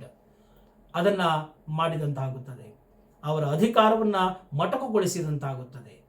ಆದ್ದರಿಂದ ಇದನ್ನ ಮಾಡಬಾರದು. ನೋಡಿ, ವ್ಯಾಪಾರ ಅಂದ್ರೆ ಏನು ಅಂತ ಈಗಾಗಲೇ ನಾನು ಹೇಳಾಗಿದೆ. ಎಲ್ಲವೂ ವ್ಯಾಪಾರನೇ. ಇವತ್ತು ಕೋರ್ಟಲ್ಲಿ ಜಡ್ಜ್ಗಳು ಕೂತು ನ್ಯಾಯದಾನವನ್ನು ಮಾಡ್ತಾರೆ, ಅವರು ಮಾಡುವಂತಹ ಕೆಲಸಕ್ಕೆ ಅವರು ಸಂಬಳವನ್ನು ಪಡೀತಾರೆ. ಅದನ್ನು ವ್ಯಾಪಾರ ಅಂತ ಹೇಳಿ ಕರೆಯೋಕ್ಕಾಗುತ್ತಾ? ವಕೀಲರು ಕಕ್ಷಿದಾರರ ಸೇವೆಯನ್ನು ಮಾಡ್ತಾರೆ, ಅವರ ಪರವಾಗಿ ತಮ್ಮ ಜ್ಞಾನವನ್ನು ಧಾರೆ ಎರಿತಾರೆ, ಜೀವನವನ್ನು ಮುಡುಪಾಗಿಟ್ಟು ಕೆಲಸವನ್ನು ಮಾಡ್ತಾರೆ, ಅವರ ಪರವಾಗಿ ನಿಂತಿರ್ತಾರೆ. ಅದನ್ನು ನಾವು ವ್ಯಾಪಾರ ಅಂತ ಹೇಳಿ ಕರೆಯೋಕ್ಕಾಗುತ್ತಾ? ಇಲ್ಲ, ಅದು ಕೂಡ ಅವರು ಕೂಡ ಫೀಸನ್ನು ಪಡ್ಕೊಳ್ತಾರೆ. ಆದ್ದರಿಂದ ಈ ನೋಬೆಲ್ ಪ್ರೊಫೆಷನ್ ಅನ್ನೋದನ್ನ ಸರಿಯಾದ ರೀತಿಯಲ್ಲಿ ಇಂಟರ್ಪ್ರಿಟೇಷನ್ ಮಾಡಬೇಕು. ಅಂದರೆ ಸರಿಯಾದ ಸೂಕ್ತ ರೀತಿಯಲ್ಲಿ ವ್ಯಾಖ್ಯಾನವನ್ನು ಮಾಡುವುದು ಉತ್ತಮ ಅಂತ ಅನಿಸುತ್ತೆ. ಹಾಗೂ ವ್ಯಾಪಾರ ಅನ್ನುವುದನ್ನ ತುಂಬಾ ಸಂಕುಚಿತ ರೀತಿಯಲ್ಲಿ ಇದನ್ನು ನೋಡಿದ್ದಾರೆ ಅಂತ ನನಗನ್ನಿಸ್ತಾ ಇದೆ. ಇದೆರಡನ್ನು ಕೂಡ ತಿದ್ದುಪಡಿ ಮಾಡಬೇಕಾಗತ್ತೆ. ಸೊ ಈ ಒಂದು ವಿಚಾರಕ್ಕೆ ಸಂಬಂಧಪಟ್ಟಂತೆ ಇನ್ನೂ ಹೆಚ್ಚು ವಿಚಾರಗಳನ್ನ ನಾನು ಮಾತಾಡ್ತೇನೆ. ವಿಡಿಯೋ ತುಂಬಾ ದೊಡ್ಡದಾಗ್ಬೋದು, ತೊಂದರೆ ಇಲ್ಲ. ಇದನ್ನು ಒಬ್ಬರಾದ್ರೂ ನೋಡ್ಲಿ, ಪರವಾಗಿಲ್ಲ. ಇದು ಎಷ್ಟು ಲಕ್ಷ ಹೋಗುತ್ತೇನೋ ನನಗೆ ಬೇಕಾಗಿಲ್ಲ, ಅಥವಾ 500 ಜನ ನೋಡ್ತಾರ, 100 ಜನ ನೋಡ್ತಾರ, ನನಗೆ ಬೇಕಾಗಿಲ್ಲ. ನನಗೆ ಸಮಾಜದ ಬಗ್ಗೆ ಕಳಕಳಿ ಇದೆ, ನಾನು ಮಾತನಾಡ್ತಾ ಇದ್ದೇನೆ. ಅದು ಯಾರು ಎಷ್ಟು ಜನಕ್ಕೆ ಸೇರಿಸಬೇಕು ಅದು ಅವರವರಿಗೆ ಬಿಟ್ಟಂತ ವಿಚಾರ ಅಷ್ಟೇ ಹೊರತು ಬೇರೆ ಇನ್ನೇನಿಲ್ಲ. ಕರ್ಮಣ್ಯೇವಾಧಿಕಾರಸ್ತೆ ಮಾ ಫಲೇಶು ಕದಾಚನಃ ಮಾ ಕರ್ಮಫಲ ಹೇತುರ್ಭೂರ್ ಮಾತೇ ಸಂಗೋಸ್ತ್ವ ಕರ್ಮಣಿ. ಕರ್ಮವನ್ನು ಅಧಿಕಾರವಾಗಿ ಮಾಡು, ಪ್ರತಿಫಲದ ಅಪೇಕ್ಷೆ ಇಲ್ಲದೆ ಅಂತ ಹೇಳ್ತಾರೆ. ಹಾಗೆ ಕೆಲಸವನ್ನು ನಾನು ಮಾಡ್ತಾ ಇದ್ದೇನೆ. ಇವತ್ತು ಈ ವಿಡಿಯೋವನ್ನು ನೀವು ಶೇರ್ ಮಾಡದೆ ಹೋದರೆ ನೂರಾರು ಜನ, ಸಾವಿರಾರು ಜನ, ಲಕ್ಷಾಂತರ ಜನ ವಕೀಲರಿಗೆ ಮೋಸ ಆಗುವ ಸಾಧ್ಯತೆ ಇದೆ. ಅವರ ಅಧಿಕಾರವನ್ನು ಮೊಟಕುಗೊಳಿಸುವ ಸಾಧ್ಯತೆ ಇದೆ. ಇದರಿಂದ ಅವರಿಗೆ ಅನ್ಯಾಯವಾಗುತ್ತೆ, ಅವರ ಕುಟುಂಬದವರಿಗೆ ಅನ್ಯಾಯವಾಗುತ್ತೆ, ಇನ್ಇಕ್ವಾಲಿಟಿ ಬರುತ್ತದೆ, ಅವರ ಅಧಿಕಾರವನ್ನು ನಿರ್ಬಂಧಿಸಲಾಗುತ್ತದೆ. ಆದ್ದರಿಂದ ಈ ಒಂದು ಜಾಹೀರಾತು ಮಾಡುವುದನ್ನು ಕಾನೂನಾತ್ಮಕ ಮಾಡಬೇಕು, ಹಾಗೂ ಅದನ್ನು ಲೀಗಲೈಸ್ ಮಾಡಬೇಕು. ಮತ್ತು ಯಾವುದೇ ರೀತಿಯಾದಂತಹ ನಿರ್ಬಂಧ ಇರಬಾರದು ಅನ್ನೋದು ಇವತ್ತು ನನ್ನ ಮುಖ್ಯ ವಿಡಿಯೋದ ಉದ್ದೇಶ ಆಗಿದೆ. ಯಾಕೆ ಮಾಡಬೇಕು, ಯಾಕೆ ಆ ಒಂದು ಸೆಕ್ಷನ್ 36 ಅಲ್ಲಿ ಏರಿರ್ತಕ್ಕಂಥ ನಿರ್ಬಂಧವನ್ನು ನಿಷೇಧ ಮಾಡಬೇಕು, ಅದನ್ನು ಕಿತ್ತು ಹಾಕಬೇಕು, ಕಾನೂನಾತ್ಮಕವಾಗಿ ವಕೀಲರಿಗೆ ಅವರ ಟ್ಯಾಲೆಂಟನ್ನು ತೋರಿಸುವ ಅವಶ್ಯಕತೆಯನ್ನು ನೀಡಬೇಕು, ಪ್ಲಾಟ್ಫಾರ್ಮ್ ನೀಡಬೇಕು ಅನ್ನೋದನ್ನು ಇಲ್ಲಿ ನಾನು ಹೇಳ್ತಾ ಬಯಸ್ತೇನೆ. ನೋಡಿ, ಮೊದಲು ವಕೀಲ ವೃತ್ತಿ ಅನ್ನೋದು point number 1 Nobel profession. Nobel profession ಅಂದರೆ ಏನು? ತುಂಬ ಗೌರವಾನ್ವಿತವಾದಂತಹ ಹುದ್ದೆ. ನಾನು ಈಗಾಗಲೇ ಹೇಳಿದಂಗೆ ಎಲ್ಲ ಹುದ್ದೆಯೂ ಗೌರವಾನ್ವಿತವೇ. ಸೊ ಈಗ ಈ ಗೌರವಾನ್ವಿತ ಹುದ್ದೆಯನ್ನು ಮೊದಲು ಏನು ಮಾಡ್ತಾ ಇದ್ರು? ಜನಸಾಂದ್ರತೆ ಕಡಿಮೆ ಇತ್ತು, ಪಾಪ್ಯುಲೇಷನ್ ಡೆನ್ಸಿಟಿ ಆಫ್ ಪಾಪ್ಯುಲೇಷನ್ ಕಡಿಮೆ ಇತ್ತು, ಆಗ ವಕೀಲರ ಸಂಖ್ಯೆಗಳು ಕಡಿಮೆ ಇತ್ತು. ತುಂಬ ಹಿರಿಯರು ಅಥವಾ ಶ್ರೀಮಂತರು, ಅಗರ್ಭ ಶ್ರೀಮಂತರು, ಒಳ್ಳೆಯ ನೇಮು ಫೇಮು ಅಂದರೆ ರೆಪ್ಯುಟೇಷನ್, ಈಗಾಗಲೇ ರೆಪ್ಯುಟೇಷನ್ ಪ್ರಸಿದ್ಧತೆಯನ್ನು ಪಡೆದಿರ್ತಕ್ಕಂಥವರು, ಪಾಪ್ಯುಲಾರಿಟಿಯನ್ನು ಪಡೆದಿರ್ತಕ್ಕಂಥವರು, ಹಣಕಾಸಿನ ಒಂದು ವ್ಯವಸ್ಥೆ ಇರ್ತಕ್ಕಂಥವರು, ಮತ್ತು ತುಂಬ ದೊಡ್ಡ ದೊಡ್ಡ ಮನೆತನ ಕುಟುಂಬದವರು ಬ್ಯಾರಿಸ್ಟರ್ಸ್ಗಳನ್ನು ಕಾನೂನುಗಳನ್ನು ಮಾಡಿಕೊಂಡು ಕಾನೂನು ಪದವೀಧರರಾಗಿ ಆಗ ಜನಗಳ ಸಂಕಷ್ಟಗಳಿಗೆ ಕಾನೂನು ಹೇಳ್ತಾ ಅವರನ್ನು ಪ್ರತಿನಿಧಿಸ್ತಾ ನ್ಯಾಯಾಲಯಗಳಲ್ಲಿ ನ್ಯಾಯವನ್ನು ಕೊಡಿಸ್ಕೊಡ್ತಾ ಇದ್ರು. ಆಗ ವಕೀಲರ ಸಂಖ್ಯೆ ಬಹಳ ಕಡಿಮೆ ಇತ್ತು. ಸೊ ಅದನ್ನು ಒಂದು ವೃತ್ತಿಯಾಗಿ ನೋಡುವುದೇ ಬಹಳ ದುಸ್ಸರ ಆಗಿತ್ತು. ಸಾಕಷ್ಟು ಹೆಣ್ಣು ಮಕ್ಕಳುಗಳು ಕೂಡ ಯಾರು ಬರ್ತಾ ಇರಲಿಲ್ಲ. ಈ ಕ್ರಿಮಿನಲ್ಗಳು, ಈ ಒಂದು ವ್ಯಾಜ್ಯಗಳು, ಒಬ್ಬರನ್ನ ಎದುರಾಕೊಳ್ಳೋದು ಯಾಕೆ ಬೇಕು ಇಂಥದ್ದು, ಅದ್ರ ಬದಲು ಆರಾಮಾಗಿ ನೆಮ್ಮದಿಗೆ ಬೇರೆ ಕೆಲಸ ಮಾಡ್ಕೊಂಡು ಇದ್ಬಿಡೋಣ ಅಂತ ಹೇಳಿ ಯಾರೂ ಬರ್ತಾ ಇರಲಿಲ್ಲ. Because it is a tough job, it is a masculine job. ಗಂಡಸುತನವನ್ನು ಏರಿಸಿಕೊಂಡು ಮಾಡುವಂತಹ ಕೆಲಸ. ಅಂದರೆ ಈ ಕೆಲಸ ಮಾಡಲಿಕ್ಕೆ ಧೈರ್ಯ ಬೇಕಾಗುತ್ತೆ. ಧೈರ್ಯಂ ಸರ್ವತ್ರ ಸಾಧನಂ ಅಂದಂಗೆ ಅವರಿಗೆ ಗಡಸುತನ ಬೇಕು. ಗಂಡಸುತನ ಅಂದರೆ ಏನು? It is just indicates masculine power ಅಷ್ಟೇ, ಬೇರೆ ಯಾವ ಉದ್ದೇಶದಿಂದನೂ ನಾನು ಹೇಳ್ತಾ ಇಲ್ಲ ಈ ಪದವನ್ನು. ಸೊ ಗಡಸು ಬೇಕು ಅಂದರೆ ಧೈರ್ಯ ಬೇಕು. ಧೈರ್ಯಂ ಸರ್ವತ್ರ ಸಾಧನಂ. ಅಂಜುಬರುಕರಿಗೆ, ಪುಕ್ಕಲುಗಳಿಗೆ ಈ ವೃತ್ತಿ ಅಲ್ಲವೇ ಅಲ್ಲ. ಅಂತಹ ಜೀವವನ್ನು ಒತ್ತೆ ಇಟ್ಟು ಮಾಡುವಂತಹ ಪವಿತ್ರವಾದಂತಹ ಕೈಂಕರ್ಯ ಈ ವಕೀಲ ವೃತ್ತಿಯಾಗಿದೆ. ಇಂತಹ ವೃತ್ತಿಗೆ ಬರಬೇಕು ಅಂತ ಹೇಳಿದ್ರೆ ಆಗ ಬಹಳಷ್ಟು ಕಷ್ಟಗಳು ಇದ್ದವು, ಬರಲಿಕ್ಕೆ ಆಗ್ತಾ ಇರಲಿಲ್ಲ. ಜನಗಳಿಗೆ ಕಾನೂನು ತಿಳ್ಕೊಳ್ಬೇಕು ಅಂತ ಬಯಸುತ್ತೆ. ಈ ಕಾನೂನು ಕೂಡ ಎಲ್ಲರೂ ಕೂಡ ಕಾನೂನು ತಿಳಿಬೇಕು ಅಂತ ಬಯಸುತ್ತಾರೆ. ಅದು ಕಾನೂನನ್ನು ಮ್ಯಾಂಡೇಟೆಡ್ ಸಬ್ಜೆಕ್ಟ್ ಮಾಡಿಲ್ಲ, ಅದನ್ನು ಆಪ್ಷನಲ್ ಸಬ್ಜೆಕ್ಟ್ ಆಗಿ ಮಾಡಿಬಿಟ್ರು. ನಂತರ ಈಗೇನಾಗಿದೆ, ಎಲ್ಲರನ್ನೂ ಕೂಡ ಕಾನೂನು ತಿಳಿಬೇಕು ಅಂತ ಬಯಸಿರೋದ್ರಿಂದ, ಕಾನೂನು ಪವರ್ಫುಲ್ ಇರೋದ್ರಿಂದ ಜನಗಳು ಕಾನೂನು ಕಡೆಗೆ ಬರ್ತಾ ಇದ್ದಾರೆ, ಕಾನೂನನ್ನು ತಿಳಿಯುವ ಪ್ರಯತ್ನವನ್ನು ಮಾಡ್ತಾ ಇದ್ದಾರೆ. ಇದನ್ನು ಕೂಡ ನಾವು ಗಮನಿಸಬೇಕಾಗಿದೆ. ಆದ್ದರಿಂದ ಈಗ ಸಾಕಷ್ಟು ಸಾವಿರಾರು ಕಾಲೇಜುಗಳನ್ನು ಬಂದ್ಬಿಟ್ಟಿದೆ, ಲಾ ಕಾಲೇಜುಗಳು. ಸಾವಿರಾರು ಡಿಗ್ರಿಗಳನ್ನು ಪಡ್ಕೊಂಡು ಸಾವಿರಾರು ಜನರು ಲಾ ಡಿಗ್ರಿಗಳನ್ನ ಪಡ್ಕೊಂಡು ಬರ್ತಾ ಇದ್ದಾರೆ. ಇವತ್ತು ಲಕ್ಷಾಂತರ ಜನರು ವಕೀಲ ವೃತ್ತಿಯನ್ನು ಸ್ವೀಕಾರ ಮಾಡ್ಕೊಂಡಿದ್ದಾರೆ, ಒಂದು ಪ್ರೊಫೆಷನ್ ಆಗಿ ಸ್ವೀಕಾರ ಮಾಡ್ಕೊಂಡಿದ್ದಾರೆ. ಈಗ ಅವರು ಜೀವನ ಮಾಡುವುದು ಹೇಗೆ? ಅವರು ಹೊಟ್ಟೆ ಹೊರೆಯುವುದು ಹೇಗೆ? ಅವರ ಕುಟುಂಬ ನಿರ್ವಹಣೆಯನ್ನು ಮಾಡುವುದು ಹೇಗೆ? ಅವರು ಸ್ಟ್ಯಾಂಡರ್ಡ್ ಆಫ್ ಲಿವಿಂಗ್ ಸ್ಟೈಲ್ನ ಮಾಡಬಾರ್ದಾ? ಅವರು ತಮ್ಮ ಕೆಲಸಗಳನ್ನು ಮಾಡಬಾರ್ದಾ ಅಚ್ಚುಕಟ್ಟಾಗಿ? ಅವರಲ್ಲಿರ್ತಕ್ಕಂತಹ ಶ್ರದ್ಧಾ ಈ ಪರಮಗತಿ ಅಂದಂಗೆ ಶ್ರದ್ಧೆಯುಳ್ಳವನು ಪರಮಗತಿಯನ್ನು ಮುಟ್ಟುತ್ತಾನೆ. ಹಾಗೆ ಅವರ ಶ್ರದ್ಧೆ, ಅವರ ಡೆಡಿಕೇಶನ್ನು, ಅವರ ಹಾರ್ಡ್ ವರ್ಕು, ಅವರ ಪ್ರಾಮಾಣಿಕತೆ, ಹಾನೆಸ್ಟಿ ಇದೆಲ್ಲವೂ ಮಿಳಿತ ಆಗಿ ಯಾರು ಹೆಚ್ಚು ಸ್ಕಿಲ್ಲನ್ನು, ಕೌಶಲ್ಯವನ್ನು ಇಟ್ಕೊಂಡಿದ್ದಾನೋ ಆತನು ಬೆಳೀತಾನೆ. ಯಾರು ಸ್ಟ್ರಾಂಗ್ ಆಗಿದ್ದಾನೋ ಅವನು ಬೆಳೀತಾನೆ. ಅವನು ಯಾಕೆ ನೀವು ರಿಸ್ಟ್ರಿಕ್ಟ್ ಮಾಡಬೇಕು? ಆದ್ದರಿಂದ ನಾನಿಲ್ಲಿ ಹೇಳೋದು, ಈ ಒಂದು ನೋಬೆಲ್ ಪ್ರೊಫೆಷನ್ ಅನ್ನೋದು ಆಗ ಇತ್ತು, ಬಟ್ ಈಗ ಎಲ್ಲರನ್ನೂ ಕೂಡ ಬರ್ತಾ ಇರೋದ್ರಿಂದ ಆ ನೋಬೆಲ್ ಪ್ರೊಫೆಷನ್ ಸರಿ. ಆದರೆ ಲಕ್ಷಾಂತರ ಜನ ವಕೀಲರು ಇರೋದ್ರಿಂದ ಈಗ ಅವರ ಜೀವನ ನಡೆಸಬೇಕಾಗಿದೆ. ಎಲ್ಲರೂ ಕೂಡ ಆಗೇನೋ ಒಂದು 10 ಜನ ಬಂದರೆ ಒಂದಿಬ್ಬರು ಫೇಮಸ್ ಲಾಯರ್ಗಳು ಇರ್ತಾ ಇದ್ರು. ಅವ್ರ ಅಂಡರ್ ಕೆಲಸ ಮಾಡೋರು 5 ವರ್ಷ 10 ವರ್ಷ ಚಾಕರಿ ಮಾಡಿ ಕೆಲಸಗಳನ್ನು ಮಾಡಿ ಕ್ಲರ್ಕ್ ಕೆಲಸಗಳನ್ನು ಮಾಡಿಕೊಂಡು 5 ವರ್ಷ 10 ವರ್ಷ 15 ವರ್ಷ ಮಣ್ಣು ಹೊರಬೇಕಾಗಿತ್ತು. ಮಣ್ಣು ಹೊತ್ತು ಅವರು ನಂತರ ಅವರ ಒಂದು ನೆಟ್ವರ್ಕ್ಗಳಲ್ಲಿ ಏನು ಬರುತ್ತೋ ಅಂಥವರಿಂದ ಕೇಸ್ಗಳನ್ನು ಪಡ್ಕೊಂಡು ಅವ್ರ ಜೀವನವನ್ನು ಕಟ್ಕೋಬೇಕಾಗಿತ್ತು. ಇದು ಆಗ ನಡೀತಾ ಇದ್ದಿದ್ದು. ಆದರೆ ಈಗ ಹಂಗಿಲ್ಲ. ಲಕ್ಷಾಂತರ ಜನ ಇದ್ದಾರೆ ಲಾಯರ್ಸ್ಗಳು. ಈಗ ಅವ್ರಿಗೆ ಕಾಂಪಿಟೇಷನ್ ಜಾಸ್ತಿ ಇದೆ. ಇವತ್ತು ಸೀನಿಯರ್ ಲಾಯರ್ಗಳಿಗೆ ಹೋಗಿ ಅವ್ರ ಹತ್ರ ಹೋಗಿ 15 ವರ್ಷಗಳು 10 ವರ್ಷಗಳು ಚಾಕರಿ ಮಾಡಿಕೊಂಡು ಕೆಲಸಗಳನ್ನು ಮಾಡಿಕೊಂಡು ಅವ್ರು ಮುಂದೆ ಬರಬೇಕಾ? ಅಥವಾ ಅವರಲ್ಲಿ ಟ್ಯಾಲೆಂಟ್ ಇದ್ದರೆ, ಮೊದಲಾದರೆ ಆ ಥರ ಪರಿಸ್ಥಿತಿ ಇತ್ತು, ಟೆಕ್ನಾಲಜಿ ಇರಲಿಲ್ಲ. ಈಗ ಟೆಕ್ನಾಲಜಿ ಇದೆ. ಸಾಕಷ್ಟು ಹಿರಿಯರು, ನುರಿತ ವಕೀಲರು ಮಾತಾಡ್ತಾ ಇದ್ದಾರೆ.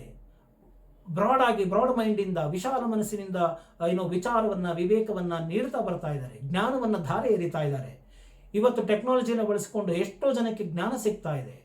ಮತ್ತು ಟೆಕ್ನಾಲಜಿಯಿಂದ ಈಗ ChatGPT, AI, ಯೂಟ್ಯೂಬ್ ಇನ್ನಿತರ ಹಲವಾರು ಸೋಷಿಯಲ್ ಮೀಡಿಯಾಗಳಿಂದ ಜ್ಞಾನವನ್ನು ಪಡ್ಕೊಳ್ತಾ ಇದ್ದಾರೆ. ಮತ್ತು ಅಷ್ಟೇ ಕ್ವಾಲಿಟಿ ಎಜುಕೇಷನ್ ಕಾಲೇಜುಗಳಲ್ಲಿ ಸಿಗ್ತಾ ಇದೆ. ಆ ಯಂಗ್ ಜನರೇಷನ್ ಲಾಯರ್ಸ್ಗಳಿಗೆ ಆ ನಾಲೆಡ್ಜು, ಇಂಟೆಲಿಜೆನ್ಸಿ ಪವರ್ ಇದೆ. ಅವರು ಗ್ರಾಜುಯೇಷನ್ ಮುಗಿಸ್ಕೊಂಡು ಬರ್ತಾ ಇದ್ದಂಗೆನೆ ಆ ಒಂದು ಕೆಲಸವನ್ನು ಮಾಡುವಂತಹ ತಾಕತ್ತು, ಆ ಒಂದು ದಮ್ಮನ್ನು ಅವರು ಪಡ್ಕೊಳ್ತಾ ಇದ್ದಾರೆ. ಆ ಒಂದು ಕ್ವಾಲಿಟಿ ಬರ್ತಾ ಇದೆ, ಕ್ವಾಲಿಟಿ ಆಫ್ ಎಜುಕೇಷನ್ ಬರ್ತಾ ಇದೆ ಈಗಿನ ಜನರೇಷನ್ಗಳಿಗೆ. ಅವರು ಬೆಳೆಯೋದು ಬೇಡವಾ? ಅವರು ಮುಂದೆ ಬರೋದು ಬೇಡವಾ? ಅವರಿಗೆ ಒಂದು ಓಪನ್ ಸ್ಟೇಜ್ ಇರೋದು ಬೇಡವಾ? ಅವ್ರಿಗೆ ಒಂದು ಅವರ ಟ್ಯಾಲೆಂಟನ್ನು ಎಕ್ಸಿಬಿಟ್ ಮಾಡೋದಕ್ಕೆ ಒಂದು ಪ್ಲ್ಯಾಟ್ಫಾರ್ಮ್ ಬೇಡವಾ? ಎಲ್ಲರಿಗೂ ಇರ್ತಕ್ಕಂಥ platform social media, advance technology ಇದೆ, ಎಲ್ಲವನ್ನೂ ಅಡಾಪ್ಟ್ ಮಾಡ್ಕೊಳ್ತಾ ಇರೋ ಕೋರ್ಟು ಯಾಕೆ ವಕೀಲರ ಹಕ್ಕನ್ನು ನಿರ್ಬಂಧಿಸ್ತಾ ಇದೆ? ಈಗ ಅವರು ವಕೀಲರು, ಅವರು ನುರಿತವರು, ಅವರು ಆ ಒಂದು ಭಾಷೆಯ ಮೇಲೆ ಜ್ಞಾನವನ್ನು ಪಡೆದಂಥವ್ರು ಅಂತ ಹೇಳಿ ಲೈಸೆನ್ಸನ್ನು ಕೊಡೋದು ಬಾರ್ ಕೌನ್ಸಿಲ್.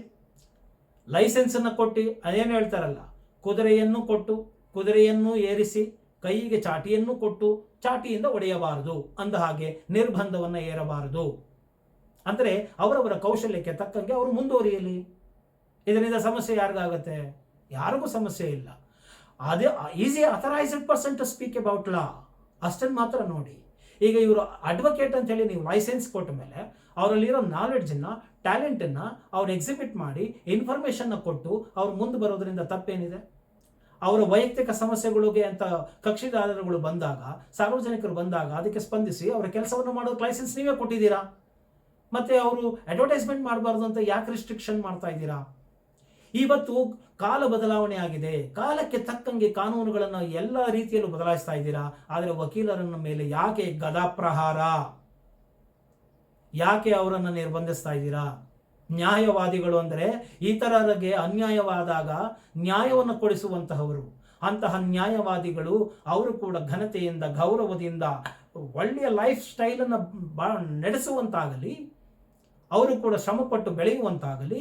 ಕಾಂಪಿಟೇಷನ್ ಜಾಸ್ತಿ ಇತ್ತು ಅಂದರೆ ಅವರು ಕೂಡ ಶಾರ್ಪ್ ಆಗ್ತಾರೆ, ನಾಲೆಡ್ಜನ್ನು ಅಪ್ಡೇಟ್ ಮಾಡ್ಕೊಳ್ತಾರೆ, ಅವರ ಪ್ರೊಫೈಲ್ನ ಅಪ್ಲಿಫ್ಟ್ ಮಾಡ್ಕೊಳ್ತಾರೆ. ಬರೀ ಯಾರ್ಯಾರು ಇದು ಏನಂದರೆ ಯಾವುದೋ ಒಂದು ಸೀನಿಯರ್ಗಳು ತಂಡಗಳು ಅವರು ಮಾತ್ರ ಬೆಳಿಬೇಕು ಅಂದರೆ ಜಡ್ಜ್ ಮಕ್ಕಳು ಮಾತ್ರ ಜಡ್ಜ್ಗಳು ಬೆಳಿಬೇಕು, ಮಕ್ಕಳಾಗಬೇಕು. ಈಗ ಚೀಫ್ ಜಸ್ಟಿಸ್ ಮಕ್ಕಳು ಚೀಫ್ ಜಸ್ಟಿಸ್ ಆಗ್ತಾರೆ, ಜಡ್ಜ್ ಮಕ್ಕಳು ಜಡ್ಜ್ ಆಗ್ತಾರೆ, ಸೀನಿಯರ್ ಅಡ್ವೊಕೇಟ್ ಮಕ್ಕಳು ಅಡ್ವೊಕೇಟ್ಗಳಾಗ್ತಾರೆ. ಒಂದಷ್ಟು ಎಲ್ಲೋ ಬೆರಳೆಣಿಕೆಯಂತಹ ವಕೀಲರನ್ನು ಮಾತ್ರ ನೋಡಬಹುದಾಗಿದೆ. ಉಳಿದಂಥವರೆಲ್ಲ ಯಾರು? ಯಾಕೆ ಅವರು ಬರ್ತಾ ಇಲ್ಲ? ಯಾಕೆ ಅವರ ಟ್ಯಾಲೆಂಟನ್ನು ಶೋಕೇಸ್ ಮಾಡೋದಕ್ಕೆ ಬಿಡ್ತಾ ಇಲ್ಲ? ಇದು ತಪ್ಪು ನಡೀತಾ ಇದೆ. ಇದು ಆಗಬಾರದು ಅನ್ನೋದು ನನ್ನ ಉದ್ದೇಶ. ಇಲ್ಲಿ ಏನಪ್ಪ ಅಂತ ಹೇಳಿದ್ರೆ, ಈ ಒಂದು ನೋಬೆಲ್ ಪ್ರೊಫೆಷನನ್ನು ಎಲ್ಲರೂ ಗೌರವಿಸ್ತಾರೆ, ಅದಕ್ಕೆ ತಕ್ಕಂಗೆ ಡಿಗ್ನಿಫೈಡ್ ಆಗಿ ಬರ್ತಾರೆ. ಅವರು ಅದಕ್ಕೆ ಅರ್ಹರು ಅಂತ ಆದಮೇಲೆ ಅವರು ಡಿಗ್ರಿಯನ್ನು ಓದಿದ ಮೇಲೆ ಸರ್ಟಿಫಿಕೇಟ್ಗಳನ್ನು ಇಶ್ಯೂ ಮಾಡಿ ತಾನೇ ನೀವು ಕೊಡೋದು. ಈಗ ಬಾರ್ ಕೌನ್ಸಿಲ್ ಇಂಡಿಯಾ ಎಕ್ಸಾಮಿನೇಷನ್ ಬರೆದಾದ್ಮೇಲೆ ನೀವು ಕೊಡ್ತಾ ಇದ್ದೀರಾ. ಕೊಟ್ಟಾದ ಮೇಲೆ ಈಗ ಅವರ ಒಂದು ಜೀವನವನ್ನು ಕಟ್ಟಿಕೊಳ್ಳುವುದು ಹೇಗೆ? ಯಾವುದೋ ಒಂದು ಬೆರಳೆಣಿಕೆಯಷ್ಟು ಸೀನಿಯರ್ ಅಡ್ವೊಕೇಟ್ಗಳ ಆಫೀಸ್ಗೆ ಹೋಗಬೇಕು, ಅವರು ವರ್ಷಗಟ್ಟಲೆ ಅಲ್ಲಿ ಚಾಕರಿ ಮಾಡಬೇಕಾ? 10,000 15,000ಕ್ಕೆ ಸ್ಟ್ರಗಲ್ ಪಡ್ತಾ ಇದ್ದಾರೆ ವಕೀಲರುಗಳು, ಬಹಳ ಕಷ್ಟಪಡ್ತಾ ಇದ್ದಾರೆ. ನನ್ನ ವಕೀಲ ಮಿತ್ರರು, ಬಾಂಧವರು ಕರೋನಾ ಸಂದರ್ಭಗಳಲ್ಲಿ ತರಕಾರಿಗಳನ್ನು ಮಾರ್ತಾ ಅವರು ಜೀವನವನ್ನು ಮಾಡಿದ್ದಾರೆ. ಅವರನ್ನು ಯಾರೂ ನೋಡ್ಕೊಂಡಿಲ್ಲ. ಯಾವ ಬಾರ್ ಕೌನ್ಸಿಲ್ ಆಫ್ ಇಂಡಿಯಾ ಯಾವ ವಕೀಲರ ರಕ್ಷಣೆಗೂ ಬರ್ತಾ ಇಲ್ಲ. ಯಾವ ಕೋರ್ಟುಗಳು ಕೂಡ ವಕೀಲರ ರಕ್ಷಣೆಯ ಕಡೆಗೆ ಗಮನ ಹರಿಸ್ತಾ ಇಲ್ಲ. ಪ್ರತಿಯೊಬ್ಬರಿಗೂ ಸಂಬಳ ಬರುತ್ತೆ ಸ್ವಾಮಿ, ಕೂತು ಜಡ್ಜ್ಮೆಂಟ್ಗಳು ಬರೆಯೋದಲ್ಲ. ಜಡ್ಜ್ಗಳಿಗೆ ಸಂಬಳ ಬರುತ್ತೆ, ಅವರ ಮನೆಗೆ ಹೋದ ತಕ್ಷಣ, ತಿಂಗಳಾದ ತಕ್ಷಣ ಸಂಬಳ ಬರುತ್ತೆ. ವಕೀಲರು ಯಾರು ಕೊಡ್ತಾರೆ? ಗೌರವಾನ್ವಿತ ಹುದ್ದೆ, ನೋಬೆಲ್ ಪ್ರೊಫೆಷನ್ ಅಂತ ಅಂದಮೇಲೆ ಆ ನೋಬೆಲ್ ಪ್ರೊಫೆಷನ್ ನೋಬಲ್ ಆಗಿಡಿ. ಶಕ್ತಿ ಇದ್ದವನು ಬದುಕಲಿ,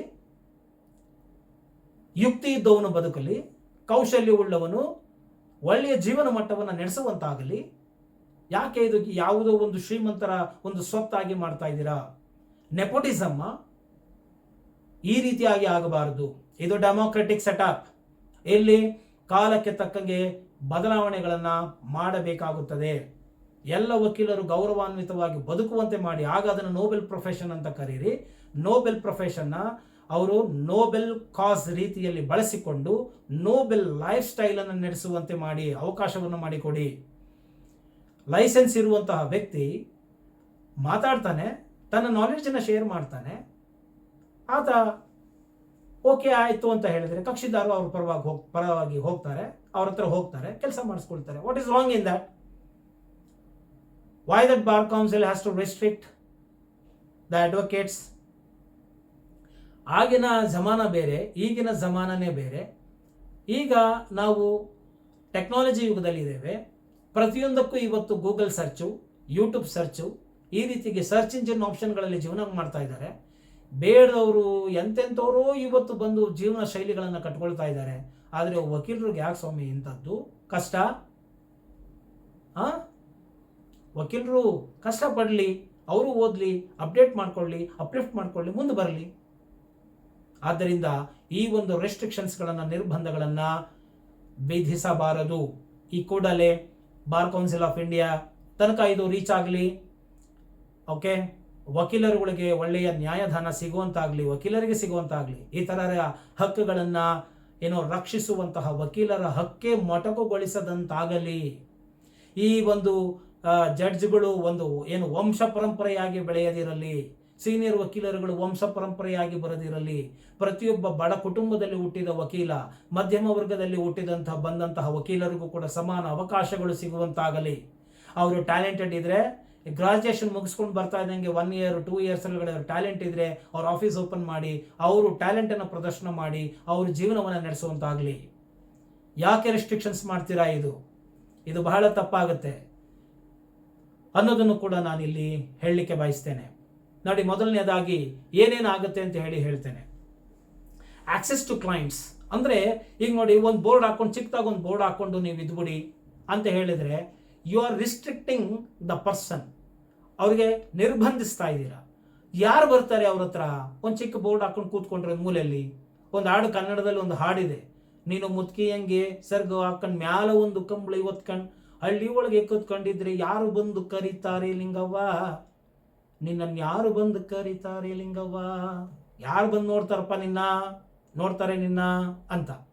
ಅಂದರೆ ಈ ಟೆಕ್ನಾಲಜಿ ಯುಗದಲ್ಲಿ ಎಕ್ಸ್ಪೋಜರ್ ಮಾಡಬೇಕಾಗಿದೆ. ಆ ಎಕ್ಸ್ಪೋಜರ್ ಸಿಗಲಿಲ್ಲ ಅಂದರೆ ಅದನ್ನೇ ರೆಸ್ಟ್ರಿಕ್ಷನ್ಸ್ ಮಾಡಿಬಿಟ್ರೆ you are curtailing the basic right of a person, advocates. ಅದು ತಪ್ಪಾಗುತ್ತೆ. ಅವರು ಇಲ್ಲೀಗಲ್ಲ ಲೀಗಲ್ ಅನ್ನೋದನ್ನು ನೋಡಿ, ಅವ್ರು ಇಲ್ಲೀಗಲ್ ಆಗಿ ಅವ್ರಿಗೆ ಯೋಗ್ಯತೆ ಇಲ್ಲದಿದ್ರೆ ಯಾಕೆ ನೀವು ಬಾರ್ ಕೌನ್ಸಿಲ್ ಸರ್ಟಿಫಿಕೇಟ್ ಕೊಡ್ತೀರಾ? ಅಡ್ವೊಕೇಟ್ ಮಾಡೋದಕ್ಕೆ ಯಾಕೆ ನೀವು ಲೈಸೆನ್ಸನ್ನು ಕೊಡ್ತಾ ಇದ್ದೀರಾ? ಬೇಡದೇ ಇರ್ತಕ್ಕಂಥದ್ದನ್ನು ಮಾಡೋದು ಬಹಳ ತಪ್ಪಾಗುತ್ತೆ. ಯಾವುದೇ ಒಂದು ತೀರ್ಮಾನ ತಗೊಳ್ಳೋಕ್ಕಿಂತ ಮುಂಚೆ ಬಹಳ ಯೋಚನೆ ಮಾಡಬೇಕಾಗುತ್ತೆ. ವಾಸ್ತವದ ಪರಿಸ್ಥಿತಿಗಳನ್ನು ಅರ್ಥಕೊಳ್ಬೇಕಾಗುತ್ತೆ. ನ್ಯಾಯಾಧೀಶರುಗಳು ಕೂಡ ಎಲ್ಲವನ್ನು ನೋಡಬೇಕಾಗುತ್ತೆ. ವಕೀಲರಿಗೆ ಸಂಬಳ ಇಲ್ಲ ಸ್ವಾಮಿ, ಪ್ರತಿಯೊಬ್ಬರಿಗೂ ಸಂಬಳ ಇದೆ. ಇವತ್ತೊಬ್ಬ ಲೇಬರ್ಗೂ ಕೂಡ ಸಂಬಳ ಇದೆ, ಮಿನಿಮಮ್ ವೇಜಸ್ ಬರ್ತಾ ಇದೆ. ಆದರೆ ವಕೀಲರಿಗಿಲ್ಲ. ಅವರು ಸ್ವತಃ ತಮ್ಮ ಒಂದು ಕೌಶಲ್ಯವನ್ನು ತೋರಿಸಿ, ಜ್ಞಾನವನ್ನು ತೋರಿಸಿ, ಅವರ ಒಂದು ಯೋಗ್ಯತೆ ಅರ್ಹತೆಯನ್ನು ತೋರಿಸಿ ಅವರು ತಮ್ಮ ಜೀವನವನ್ನು ಕಟ್ಕೋಬೇಕಾಗಿದೆ. It is a very struggling life. ಇದಕ್ಕೆ ನೀವು ಯಾಕೆ ರೆಸ್ಟ್ರಿಕ್ಷನ್ಸ್ ಮಾಡ್ತಾ ಇದ್ದೀರಾ ಅನ್ನೋದನ್ನು ನಾನು ಇಲ್ಲಿ ಪ್ರಶ್ನೆ ಮಾಡಲಿಕ್ಕೆ ಬಯಸ್ತಾ ಇದ್ದೀನಿ. ಆದ್ದರಿಂದ ಇಲ್ಲಿ ಎಲ್ಲೋ ಒಂದು ಚಿಕ್ಕದಾಗ ಒಂದು ಬೋರ್ಡ್ ಹಾಕೊಳ್ಳಿ, ಕೂತ್ಕೊಳ್ಳಿ, ಜಾಹೀರಾತು ಮಾಡಬೇಡಿ ಅಂದರೆ ಇವತ್ತು ಪ್ರತಿಯೊಂದು ವೃತ್ತಿ, ಪ್ರತಿಯೊಂದು ಬಿಸ್ನೆಸ್ ಏನೇ ಮಾಡಬೇಕು ಅಂದ್ರೂ ಒಂದು advertisement, marketing, promotion is very very important. ಅದನ್ನೆಲ್ಲ ಯಾರು ಮಾಡ್ತಾರೆ? ಅರ್ಹತೆ ಇರೋರು, ಯೋಗ್ಯತೆ ಇರೋರು ಮಾಡ್ತಾರೆ. ಕ್ಲೈಂಟ್ಗಳಿಗೂ ಚಾಯ್ಸ್ ಇರುತ್ತೆ, ಅವರು ಕೂಡ ನೋಡ್ತಾರೆ, ನೋಡಿ ತಿಳಿದು ಮುಂದೆ ಬರ್ಬೋದಲ್ವಾ? ಅದನ್ನು ನಾನು ಇಲ್ಲಿ ಹೇಳಲಿಕ್ಕೆ ಬಯಸ್ತಾ ಇದ್ದೀನಿ. ಆದ್ದರಿಂದ ಆಕ್ಸೆಸ್ ಟು ಕ್ಲೈಂಟ್ಗಳನ್ನು ಆಕ್ಸೆಸ್ ಆಗೋಕ್ಕೆ, ಅವ್ರಿಗೆ ರೀಚ್ ಆಗಲಿಕ್ಕೆ ಅವಕಾಶವನ್ನು ಮಾಡಿಕೊಡಿ. ಟೆಕ್ನಾಲಜಿ, ಪಬ್ಲಿಕ್ ಪ್ಲಾಟ್ಫಾರ್ಮ್ಗಳನ್ನು ಉಪಯೋಗಿಸ್ಕೊಳ್ಳೋದಕ್ಕೆ ಕೊಡಿ. Right to have a profession. ಪ್ರತಿಯೊಬ್ಬರಿಗೂ ಕೂಡ ಆ ಒಂದು ಪ್ರೊಫೆಷನಲ್ಲಿ, ವೃತ್ತಿಯಲ್ಲಿ ಬೆಳೆಯುವಂತಹ ಒಂದು ಅಧಿಕಾರ ಅವರುಗಳಿಗೆ ಇದ್ದೇ ಇದೆ. ಅದನ್ನು ಮಾಡಿಕೊಡಿ ಅನ್ನೋದನ್ನು ಕೂಡ ನಾನಿಲ್ಲಿ ಹೇಳಲಿಕ್ಕೆ ಬಯಸ್ತಾ ಇದ್ದೀನಿ. ಈಗ ಫಸ್ಟ್ ಜನರೇಷನ್ ಲಾಯರ್ಸ್ಗಳಂತ ನಾವೇನು ಕರಿತೀವಿ, ಯುವ ವಕೀಲರುಗಳು, ಅವರು ಗ್ರಾಜ್ಯುಯೇಷನ್ ಮಾಡಿ 10 ವರ್ಷ 15 ವರ್ಷ ಇವರು 10,000 ರೂಪಾಯಿ ಮಾಡ್ಕೊಂಡು ಬಂದು ಕೂತ್ಕೊಂಡ್ರೆ ಹೇಗೆ ಜೀವನ ಸಾಗಿಸ್ತಾರೆ? ಮತ್ತು ಅವ್ರುಗಳಿಗೆ ಯಾವುದೇ ರೀತಿಯಾದಂಥ ಆಪರ್ಚುನಿಟಿಗಳನ್ನು ಕೊಡೋಲ್ಲ. ಕ್ರಾಸ್ ಎಕ್ಸಾಮಿನೇಷನ್, ಆರ್ಗ್ಯುಮೆಂಟ್ ಯಾವ ಸ್ಟೇಜ್ಗಳಿಗೂ ಬಿಟ್ಕೊಡದೆ ಹೋದರೆ ಅವ್ರು ಕಲಿಯೋದು ಹೇಗೆ, ಬರೋದು ಹೇಗೆ, ಅವ್ರು ಮುಂದೆ ಬರೋದು ಹೇಗೆ? ಈಗ ಸಂಬಂಧಿಕರು, ಸ್ನೇಹಿತರುಗಳು, ಓನ್ ನೆಟ್ವರ್ಕ್ಗಳಲ್ಲಿ ಯಾರು ಕೂಡ ಕೇಸ್ಗಳನ್ನ ಕೊಡೋದಿಲ್ಲ. ಯಾಕಂದರೆ ಅವರವರ ವ್ಯಾಜ್ಯಗಳು ಯಾಕೆ ನಮಗೆ ಗೊತ್ತಿರೋರಿಗೆ ನಾವು ಯಾಕೆ ಹೇಳಬೇಕು? ನಮಗೆ ಗೊತ್ತಿಲ್ಲದೆ ಇರೋರಿಗೆ ಕೊಟ್ಟು ಕೇಸ್ ನಡೆಸೋಣ ಅನ್ನುವಂಥ ಕಾಲ ಇದು. 106 ತಕರಾರುಗಳು ಮಾಡ್ಕೊಂಡಿರ್ತಾರೆ. ಸೊ ಆದ್ದರಿಂದ ಸ್ವಂತ ಓನ್ ಸರ್ಕಲಿಂದ ಬರಲ್ಲ. ಮತ್ತು ಅವರು ಅಡ್ವರ್ಟೈಸ್ಮೆಂಟ್ ಮಾಡೋಂಗಿಲ್ಲ, ಅವ್ರ ಸ್ಕಿಲ್ನ ಹೇಳೋಂಗಿಲ್ಲ. 10 ವರ್ಷ ಚಾಕರಿ ಮಾಡಲೇಬೇಕಾ? ಇದೇನು ಹಿರಿಯ ವಕೀಲರುಗಳ ಇದು ನೆಪೋಟಿಸಮ್? ಇದು ಜಡ್ಜ್ ಮಕ್ಕಳು ಜಡ್ಜ್ ಆಗಬೇಕು, ಹಿರಿಯರ ಮಕ್ಕಳು ವಕೀಲರ ಮಕ್ಕಳಾಗಬೇಕಾ? ಬಡತನದಿಂದ ಬಂದಂಥವರಿಗೆ ಎಕ್ಸ್ಪೋಷರ್ ಬೇಡವಾ? ಸ್ಟೇಜ್ ಬೇಡವಾ? ಟ್ಯಾಲೆಂಟ್ ಎಕ್ಸಿಬಿಟ್ ಮಾಡ್ಕೊಡೋದಕ್ಕೆ ಏನೂ ಬೇಡವಾ? ಬೇಕಾಗಿದೆ. ಆದ್ದರಿಂದ ಈ ರಿಸ್ಟ್ರಿಕ್ಷನ್ಸ್ಗಳನ್ನು ಮಾಡಬೇಡಿ ಅನ್ನೋದನ್ನು ನಾನಿಲ್ಲಿ ಹೇಳ್ತಾ ಇದ್ದೇನೆ. ಇನ್ನು ನೆಕ್ಸ್ಟ್ ವಿಸಿಬಿಲಿಟಿ ಆ್ಯಂಡ್ ರೆಕಗ್ನಿಷನ್ ಅಂತ ಹೇಳಿದರೆ, ನಾವು ಅವರವರನ್ನು ತೋರಿಸಿಕೊಳ್ಳುವುದಕ್ಕೆ, ಅವರ ಸ್ಕಿಲ್ನ ತೋರಿಸೋದಕ್ಕೆ, ರೆಕಗ್ನಿಷನ್ ಮಾಡ್ಕೊಳ್ಳೋದಕ್ಕೆ ಅವಕಾಶ ಮಾಡಿಕೊಡಿ. ಯಾರು ಮೀಡಿಯಾ ಮುಂದೆ ಬರಬಾರ್ದು ಅನ್ನಂಗಿದ್ರೆ ಜಡ್ಜಸ್ಗಳು ಯಾಕೆ ಬರ್ತಾರೆ? ಯಾಕೆ ಈ ಚೀಫ್ ಜಸ್ಟಿಸ್ ಆಗಲಿ, ಜಸ್ಟಿಸ್ಗಳಾಗಲಿ, ಯಾಕೆ ಅವ್ರ ಬಗ್ಗೆ ಫೋಟೋಗಳಾಗಲಿ ಮತ್ತು ಇಂಟರ್ವ್ಯೂಗಳಾಗಲಿ ಇದೆಲ್ಲ ಮೀಡಿಯಾದಲ್ಲಿ ಯಾಕೆ ಬರುತ್ತೆ? ದೊಡ್ಡ ದೊಡ್ಡ ಸೀನಿಯರ್ ಲಾಯರ್ಗಳದೆಲ್ಲ ಯಾಕೆ ಬರುತ್ತೆ? ಮೀಡಿಯಾ ಮುಂದೆ ಯಾಕೆ ಬರುತ್ತೆ? ಅವ್ರ ಫೋಟೋ ಯಾಕೆ ಬರುತ್ತೆ? ಅವ್ರ ಹೆಸರು ಯಾಕೆ ಬರುತ್ತೆ? ಜನಸಾಮಾನ್ಯರು ಏನು ತಿಳ್ಕೊಳ್ತಾರೆ? ಟಿ ವಿನಲ್ಲಿ ಬಂದವರು ದೊಡ್ಡ ಲಾಯರು, ಪೇಪರಲ್ಲಿ ಬಂದವರು ದೊಡ್ಡ ಲಾಯರು, ಮ್ಯಾಗ್ಝಿನಲ್ಲಿ ಬಂದವರು ದೊಡ್ಡ ಲಾಯರು, ಇಂಟರ್ವ್ಯೂನಲ್ಲಿ ಬಂದವರು ದೊಡ್ಡ ಲಾಯರು. ತಗೊಂಡೋಗಿ ಎಲ್ಲ ಕೇಸ್ ಅವ್ರಿಗೆ ಕೊಡ್ತಾರೆ. ಒಬ್ಬರು ಸೆಲೆಬ್ರಿಟಿ ಕೇಸನ್ನು ಯಾರು ಅಟೆಂಡ್ ಮಾಡ್ತಾರೋ ಅವ್ನು ದೊಡ್ಡ ಲಾಯರು, ಅವ್ನಿಗೆ ತಗೊಂಡೋಗಿ ಕೊಡ್ತಾರೆ. ಮಿಕ್ತವ್ರು ಏನು ಮಾಡಬೇಕು? ಅವ್ರು ಹೇಗೆ ರೆಕಗ್ನಿಷನ್ ಪಡ್ಕೊಳ್ಬೇಕು? ಕೆಲಸ ಮಾಡಿ ನೀವು ಮಾಡಿ ಅಂದರೆ ಕೆಲಸ ಮಾಡೋದಕ್ಕೆ ನೀವು ಸ್ಟೇಜಿಗೆ ಕೊಡ್ತಾ ಇಲ್ವಲ್ಲ. 100 ಮೀಟರ್ಸ್ ರನ್ನಿಂಗ್ ರೇಸ್ ಓಡಿ ಅಂತೀರಾ, ಕಾಲು ಮುರಿತಾ ಇದ್ದೀರಾ. ಹೇಗೆ ಓಡ್ತಾನೆ ಮನುಷ್ಯ? ಆದ್ದರಿಂದ ಅವರಿಗೆ ಅವಕಾಶವನ್ನು ಮಾಡಿಕೊಡಬೇಕಾಗುತ್ತೆ. ಅವರ ರೆಕಗ್ನಿಷನ್ನ ಅವರೇ ಮಾಡಿಕೊಳ್ಳಿ. ನೀವು ಯೋಗ್ಯತೆಯನ್ನು ನೋಡಿ, ಮಾರ್ಕ್ಸನ್ನು ನೋಡಿ, ಅವ್ರ ಪರ್ಫಾರ್ಮೆನ್ಸನ್ನು ನೋಡಿ ತಾನೇ ನೀವು ಲೈಸೆನ್ಸ್ ಕೊಡ್ತಾ ಇದ್ದೀರಾ. ಮತ್ತು ಹಾಗಿದ ಮೇಲೆ ಅವ್ರಿಗೇನು ಜ್ಞಾನ ಇದೆ ಅವ್ರು ಮುಕ್ತವಾಗಿ ಜನಗಳಿಗೆ ಕೊಡಲಿ. ಜನರಿಗೂ ಕೂಡ ಒಂದು ಚಾಯ್ಸ್ ಇರುತ್ತಲ್ವಾ. ಕಸ್ಟಮರ್ಗಳು, ಕ್ಲೈಂಟ್ಗಳು ಕೂಡ ನೋಡ್ಬೋದಲ್ವಾ. ಒಬ್ಬರು ಅವರ ಜ್ಞಾನ ಏನಿದೆ, ಅವರ ಯೋಗ್ಯತೆ ಏನಿದೆ, ಅವ್ರು ಹೇಗೆ ಮಾತಾಡ್ತಾರೆ, ಅವ್ರ ಕ್ವಾಲಿಟೀಸ್ ಏನಿದೆ ಅದನ್ನು ಚೂಸ್ ಮಾಡ್ಕೋಬೋದಲ್ವಾ ಕ್ಲೈಂಟ್ಗಳು ಕೂಡ. ಎಷ್ಟೋ ಸಾವಿರಾರು ಕ್ಲೈಂಟ್ಸ್ಗಳನ್ನ ನಾನು ಅಟೆಂಡ್ ಮಾಡಿದ್ದೇನೆ. ಅವ್ರು ಹೇಗೆ ಚೂಸ್ ಮಾಡ್ಕೊಂಡ್ರಿ? ಏನೋ ಸ್ವಾಮಿ ಪಕ್ಕದಲ್ಲಿದ್ದರು, ಓದ, ಏನೋ ಅವ್ರು ಹೇಳಿದ್ರು, ಓದ, ಅಷ್ಟೇ. ಏನಾರು ಕೇಳೋಕೆ ಹೋದ್ರೆ ನೀವೇನು ಲಾಯರ್ ಏನ್ರಿ, ನಿಮ್ಗೇನು ಗೊತ್ತಾಗುತ್ತೇನ್ರಿ ಅಂತ ಹೇಳೋದು. ಏನೋ ಆಯಿತು ಸ್ವಾಮಿ, ಬಟ್ಟೆ ಹಾಕೊಂಡವ್ರಿಗೆ ಲಾಯರ್ ಅಂತ ಹೇಳೋದು ಸ್ವಾಮಿ, ಕೊಟ್ಟು. ಬಟ್ ಅವರಿಗೆ ಜ್ಞಾನ ಹೇಗೆ ಗೊತ್ತಾಗುತ್ತೆ ಕ್ಲೈಂಟ್ಗಳಿಗೆ ಆಗಲಿ ಚೂಸ್ ಮಾಡ್ಕೊಳ್ಳೋದಕ್ಕೆ? ಇವರಿಗೆ ಜ್ಞಾನ ಇದೆಯೋ ಇಲ್ಲವೋ, ಈ ವಿಷಯದ ಬಗ್ಗೆ ಅವರಿಗೆ ಪರಿಣತಿ ಇದೆಯೋ ಇಲ್ಲವೋ, ಹೇಗೆ ಮಾತಾಡಬಲ್ಲರು, ನನ್ನ ಕೇಸನ್ನು ಹೇಗೆ ನಡೆಸಬಲ್ಲರು ಅನ್ನೋದು ಕ್ಲೈಂಟ್ಗಳಿಗೆ ಗೊತ್ತಾಗೋದಾದರೂ ಹೇಗೆ? ಆದ್ದರಿಂದ ಇದನ್ನೆಲ್ಲ ಯೋಚನೆ ಮಾಡಬೇಕು ಯಾವುದೇ ಒಂದು ತೀರ್ಮಾನವನ್ನು ಮಾಡುವಾಗ. ಆದ್ದರಿಂದ ಈ ರೆಕಗ್ನಿಷನ್ ಅನ್ನೋದನ್ನು ಕೊಡಲಿಲ್ಲ ಅಂತ ಹೇಳಿದ್ರೆ ಹೊಸ ಫಸ್ಟ್ ಜನರೇಷನ್ ಲಾಯರ್ಸ್ಗಳೇ ಆಗಲಿ ತುಂಬ ಸ್ಟ್ರಗಲ್ ಮಾಡಬೇಕಾಗುತ್ತೆ. ಹಳೆ ಲಾಯರ್ಗಳು ಆಲ್ರೆಡಿ ಎಸ್ಟಾಬ್ಲಿಷ್ ಆಗಿರ್ತಾರೆ, ಅವ್ರಿಗೇನಿದ್ರೆ ಅವಶ್ಯಕತೆ ಇರಲ್ಲ. ಆದ್ದರಿಂದ ಈ ಒಂದು ತಾರತಮ್ಯ ಏರ್ಪಡುತ್ತೆ. ಆ ತಾರತಮ್ಯಗಳು ಏರ್ಪಡಬಾರ್ದು. ಎಲ್ಲರಿಗೂ ಸಮಾನ ಅವಕಾಶಗಳು ಸಿಗುವಂತಾಗಬೇಕು ಅನ್ನೋದು ನನ್ನ ಒಂದು ಇಚ್ಛೆ ಆಗಿದೆ. ಇನ್ನು ಜಿಯಾಗ್ರಫಿಕಲ್ ರೀಚ್, ಒಂದು ಬೋರ್ಡ್ ಹಾಕೊಂಡು ಅಲ್ಲಿ ಕೂತ್ಕೊಂಡ್ರೆ ಆ ಪಕ್ಕದವರು, ಆ ರೋಡ್ನವರು, ಆ ಸ್ಥಳೀಯ ವಕೀಲರು, ಸ್ಥಳೀಯ ಗ್ರಾಹಕರು ಇಷ್ಟೇ ಅಲ್ಲ, ಗ್ಲೋಬಲ್ ಆಗಿ ರೀಚ್ ಆಗಬೇಕಾಗುತ್ತೆ. ಅಂದರೆ ಇಂಟರ್ನ್ಯಾಷನಲ್ ಲೆವೆಲ್ ಸ್ಟ್ಯಾಂಡರ್ಡ್ಗಳು ಇಂಪ್ರೂವ್ಮೆಂಟ್ ಆಗುತ್ತೆ. ಅಡ್ವೊಕೇಟ್ಗಳು ಮಾತಾಡೋಕ್ಕೆ ಸ್ಟಾರ್ಟ್ ಮಾಡಿದ್ರೆ ಜನಗಳು ನೋಡ್ತಾರೆ, ಅವ್ರು ಚೂಸ್ ಮಾಡ್ಕೋಬೋದು, ಅವ್ರು ಅಪ್ಗ್ರೇಡ್ ಮಾಡ್ಕೊಳ್ತಾರೆ. ಕಾಂಪಿಟೇಷನ್ ಇರುತ್ತೆ, ಹೆಲ್ದಿ ಕಾಂಪಿಟೇಷನ್ ಇರುತ್ತೆ. ಯಾರು ತಮ್ಮ ಯೋಗ್ಯತೆ ಏನು ಅಂತ ತೋರಿಸ್ಕೊಂಡು ನಂತರ ಅವರು ಕೇಸ್ಗಳನ್ನು ತಗೊಳ್ತಾರೆ, ಜ್ಞಾನವನ್ನು ಪ್ರದರ್ಶಿಸಿ ತಗೊಳ್ತಾರೆ, ನಾಲೆಡ್ಜ್, ಟ್ಯಾಲೆಂಟನ್ನು ಪ್ರದರ್ಶಿಸಿ ತಗೊಳ್ತಾರೆ. ಅದಕ್ಕೊಂದು ವೇದಿಕೆ ಆಗಿದೆ. ಸೋಷಿಯಲ್ ಮೀಡಿಯಾ ಆಗಲಿ, ಇನ್ನಿತರ ಪ್ಲಾಟ್ಫಾರ್ಮ್ಗಳಾಗಲಿ ಅದಕ್ಕೊಂದು ವೇದಿಕೆ ಆಗಿದೆ. ಒಂದು ಇಂಟರ್ನ್ಯಾಷನಲ್ ಸ್ಟ್ಯಾಂಡರ್ಡ್ಗೆ ರೀಚ್ ಆಗಲಿ, ಇಂಟರ್ನ್ಯಾಷನಲ್ ಕ್ಲೈಂಟ್ಸ್ಗಳು ಬರಲಿ, ಲೈಫ್ ಸ್ಟ್ಯಾಂಡರ್ಡ್ ಮುಂದೋಗುತ್ತೆ. ಅದು ಬಿಟ್ಬಿಟ್ರೆ ಲೋಕಲ್ ಮಾಡ್ಕೊಂಡು ಕೂತ್ಕೊ ಅಂತಂದರೆ ಲೋಕಲ್ಲೇ ಮಾಡ್ಕೊಂಡು ಕೂತಿರ್ತಾರೆ. ಅವ್ರು ಬೆಳೆಯೋದು ಹೇಗೆ? ಗ್ಲೋಬಲ್ ರೀಚ್ ಆಗೋದು ಹೇಗೆ? ಯಾಕೆ ರೆಸ್ಟ್ರಿಕ್ಷನ್ಸ್ ಮಾಡಬೇಕು ಅನ್ನೋದ್ರ ಬಗ್ಗೆ ನಾನು ಇಲ್ಲಿ ಕಳಕಳಿಯನ್ನು ವ್ಯಕ್ತಪಡಿಸ್ತಾ ಇದ್ದೀನಿ. ಇನ್ನು ಈ ಒಂದು ರೆಸ್ಟ್ರಿಕ್ಷನ್ಸ್ ಮಾಡಿಬಿಟ್ರೆ ತಾರತಮ್ಯಗಳು ತುಂಬ ಏರ್ಪಡುತ್ತೆ. ಸೀನಿಯರ್ ವಕೀಲರು, ಜೂನಿಯರ್ ವಕೀಲರುಗಳ ನಡುವೆ ತಾರತಮ್ಯಗಳು ಜಾಸ್ತಿ ಏರ್ಪಡುತ್ತೆ. ಆದ್ದರಿಂದ ಈ ಒಂದು ರೆಸ್ಟ್ರಿಕ್ಷನ್ಸ್ಗಳು ಇರಬಾರ್ದು ಅನ್ನೋದು ಕೂಡ ನಾನು ಇಲ್ಲಿ ಹೇಳೋದಕ್ಕೆ ಬಯಸ್ತಾ ಇದ್ದೀನಿ. ತುಂಬ ಸ್ಟ್ರಗಲ್ ಆಗುವ ರೀತಿಯಲ್ಲಿ ಮಾಡ್ಕೋಬಾರ್ದು. ಕೆಪಾಸಿಟಿ ಇರೋರು ಆಕ್ಸೆಸ್ನ ಮಾಡಲಿ ಅಂತ ಇಲ್ಲಿ ಹೇಳ್ತಾ ಇದ್ದೀನಿ. ಇನ್ನು ಆಕ್ಸೆಸ್ ಟು ಜಸ್ಟಿಸ್ ಅಂದರೆ ಇದು ಮೋರ್ ಆಕ್ಸೆಸಬಲ್.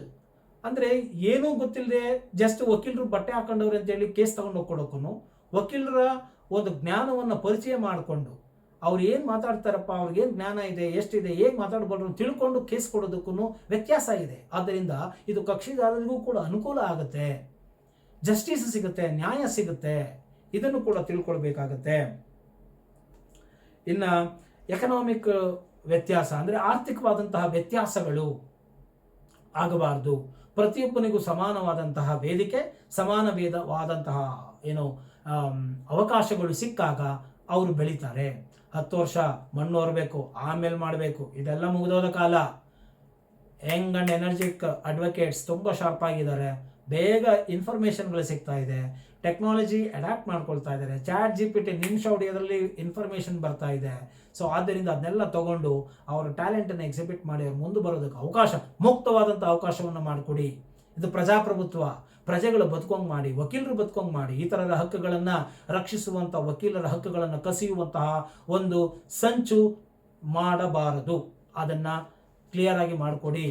ಈ ಒಂದು ಏನು ಲೀಗಲೈಸನ್ನು ಮಾಡಿ ಅಡ್ವರ್ಟೈಸ್ಮೆಂಟ್ ಮಾಡೋದಕ್ಕೆ ಅವಕಾಶವನ್ನು ಕೊಡಿ, ಕಾನೂನುಬದ್ಧವನ್ನಾಗಿ ಮಾಡಿ ಅಂತ ಹೇಳಿ ನಾನು ಇಲ್ಲಿ ಹೇಳಲಿಕ್ಕೆ ಬಯಸ್ತಾ ಇದ್ದೇನೆ. ಮತ್ತು ಕ್ವಾಲಿಟಿ ಆಫ್ ಲೀಗಲ್ ಸರ್ವಿಸು ಜನಗಳಿಗೆ ಸಿಗುತ್ತೆ. ಕಾಂಪಿಟೇಷನ್, ಇಂಟರ್ನಲ್ ಹೆಲ್ದಿ ಕಾಂಪಿಟೇಷನ್ ಇದ್ದಾಗ, ಅವಕಾಶಗಳು, ಮುಕ್ತ ಅವಕಾಶ ಇದ್ದಾಗ, ಮನುಷ್ಯ ಬೆಳೆದಾಗ ಖಂಡಿತವಾಗಿಯೂ ನೂರಾರು ಕೇಸುಗಳನ್ನು, ನೂರಾರು ಜನರನ್ನು ನೋಡಿದಾಗ ಅವ್ರಿಗೊಂದು ಮೋಟಿವೇಶನ್ ಸಿಗುತ್ತೆ. ಅವರು ಕೂಡ ಅಪ್ಡೇಟ್ ಆಗ್ತಾರೆ, ಅಪ್ಗ್ರೇಡ್ ಆಗ್ತಾರೆ. ಇನ್ನು ಇತರ ವಕೀಲರಿಗೂ ಕೂಡ ಕೆಲಸಗಳನ್ನು ಕೊಡಬಲ್ಲರು. ನೂರಾರು ವಕೀಲರ ಕೆಲಸ ಒಬ್ಬ ವಕೀಲ ಬೆಳೆದರೆ ಇತರ ವಕೀಲರನ್ನ ತಾನೇ ತಗೋಬೇಕು. ಸೊ ವಕೀಲರು ಬೆಳೆದರೆ ಇತರ ವಕೀಲರು ಬೆಳೆದಂಗೆ, ವಕೀಲ ವೃತ್ತಿ ಕಂಪನಿ ಬೆಳೆದರೆ, ಲೀಗಲ್ ಫರ್ಮ್ ಬೆಳೆದರೆ ಇತರ ವಕೀಲರಿಗೆ ತಾನೇ ಕೆಲಸ ಸಿಗೋದು. ಅದಕ್ಕೆ ಯಾಕೆ ರಿಸ್ಟ್ರಿಕ್ಷನ್ಸ್ ಮಾಡಬೇಕು? ಇದನ್ನು ತುಳಿಯುವ ಪ್ರಯತ್ನವನ್ನು ಮಾಡಬಾರ್ದು. ವಕೀಲರು ಸ್ವತಂತ್ರವಾಗಿ ಮಾತನಾಡುವ ಹಕ್ಕಿದೆ. ಅವರು ಕೆಲವು ಜುಡಿಷಿಯಲ್ ಸಿಸ್ಟಮ್ ಅಲ್ಲಿ ಇರ್ತಕ್ಕಂಥದ್ದನ್ನು, ಕೆಲವು ಲೂಪ್ ಹೋಲ್ಗಳನ್ನು, ಲುಕೋನನ್ನು ಕೂಡ ಹೇಳ್ತಾ ಇದ್ದಾರೆ. ಅದನ್ನೆಲ್ಲ ತುಳಿಯುವಂತಹ ಪ್ರಯತ್ನ ಮಾಡಬಾರದು ಅನ್ನೋದನ್ನು ಕೂಡ ಇಲ್ಲಿ ನಾನು ಹೇಳ್ತಾ ಇದ್ದೇನೆ. ಇನ್ನು ನಾವು ಏನು violation of right to practise profession ಅಂದರೆ ನಾವು ಆರ್ಟಿಕಲ್ 19(1)G ಇದರಲ್ಲಿ ನಾವು ನೋಡ್ತೇವೆ. ಎನಿ ಪ್ರೊಫೆಷನ್ ಅಂತಾದ್ಮೇಲೆ ಲೀಗಲ್ ಪ್ರೊಫೆಷನ್ ಯಾಕೆ ಅದರಿಂದ ಹೊರತುಪಡಿಸಿದ್ದೀರಾ ಅಂದರೆ ಇದು ನಮ್ಮ ಹಕ್ಕನ್ನು ಕಸಿದುಕೊಂಡಂಗೆ ಆಗ್ತಾ ಇದೆ. ಎನಿ ಪ್ರೊಫೆಷನ್ ಅಂದಮೇಲೆ ನಾವು ಕೂಡ ಬದುಕಬೇಕಲ್ವೇ ಇತರರ ಥರ? ನಾವು ಎಷ್ಟು ದಿನ ಅಂತ ನಾವು 10,000 15,000ದಲ್ಲಿ ಇರಬೇಕು? ಎಷ್ಟೋ ನಾನು ಇವಾಗ ನೋಡಿ ಲೀಗಲ್ ಫಾರ್ಮ್ ನಡೆಸ್ತಾ ಇದ್ದೀನಿ. ಸರಿಸುಮಾರು 10 ರಿಂದ 15 ವಕೀಲರಿಗೆ ನಾನು ಕೆಲಸಗಳನ್ನು ಕೊಟ್ಟು ಅವ್ರ ಮುಖಾಂತರ ಕೆಲಸಗಳನ್ನು ಮಾಡ್ತಾ ಇದ್ದೀನಿ. ಎಷ್ಟೋ ಇಂಟರ್ವ್ಯೂಗಳನ್ನ ಮಾಡ್ತಾ ಇದ್ದೀನಿ. ನನಗೆ ಏನು ವಕೀಲರನ್ನು ನೋಡಿದಾಗ ನನಗೆ ಏನು ಅನಿಸುತ್ತೆ, 15 ವರ್ಷ 20 ವರ್ಷ ಕೆಲವರು ಎಕ್ಸ್ಪೀರಿಯನ್ಸ್ಗಳನ್ನ ಮಾಡಿರ್ತಾರೆ. ಅವರಿಗೆ ಯಾವುದೇ ರೀತಿಯಾದಂಥ ಒಂದು ಹುಮ್ಮಸ್ಸು, ಮೋಟಿವೇಶನ್ ಇರಲ್ಲ, ಸೂಕ್ತ ಅವಕಾಶಗಳು ಸಿಕ್ಕಿರೋದಿಲ್ಲ. ಅವ್ರನ್ನ ಅವ್ರು ಅಪ್ಲಿಫ್ಟ್ ಮಾಡ್ಕೊಳ್ಳೋಕ್ಕೆ ಒಂದು ಮೋಟಿವೇಶನ್ ಬೇಕಲ್ಲ, ಅದೇ ಸಿಕ್ಕಿರೋದಿಲ್ಲ. 10,000 15,000 20,000 ದುಡಿಯೋದಕ್ಕೂ ಕೂಡ ಸ್ಟ್ರಗಲ್ ಮಾಡ್ತಾ ಇರ್ತಕ್ಕಂಥ ವಕೀಲರಿದ್ದಾರೆ. ಇಲ್ಲಿ ನಾನು ವಾಸ್ತವಾಂಶವನ್ನು ಹೇಳ್ತಾ ಇದ್ದೀನಿ. ವಕೀಲರು ಅಂದರೆ ಹಿಂಗೆ ಅಂತಲ್ಲ. ವಕೀಲರು 1 ನಿಮಿಷಕ್ಕೆ ಲಕ್ಷ ಚಾರ್ಜ್ ಮಾಡೋರು ಇದ್ದಾರೆ, ಒಂದು ಅಪಿಯರೆನ್ಸ್ಗೆ 25 ಲಕ್ಷ 50 ಲಕ್ಷ ಚಾರ್ಜ್ ಮಾಡೋರು ಇದ್ದಾರೆ, ಕೋಟಿಗಟ್ಟಲೆ ಚಾರ್ಜ್ ಮಾಡೋರು ಇದ್ದಾರೆ. ವಕೀಲ ವೃತ್ತಿಯಲ್ಲಿ ಕೆಪಾಸಿಟಿ ಇರೋರು ಇದ್ದಾರೆ, ಅಂದರೆ ಬೆಳೆದವರು ಬೆಳೀತಾ ಇದ್ದಾರೆ, ಸುಮ್ಮನೆ ಇರೋರು ಹಾಗೇ ಇದ್ದಾರೆ.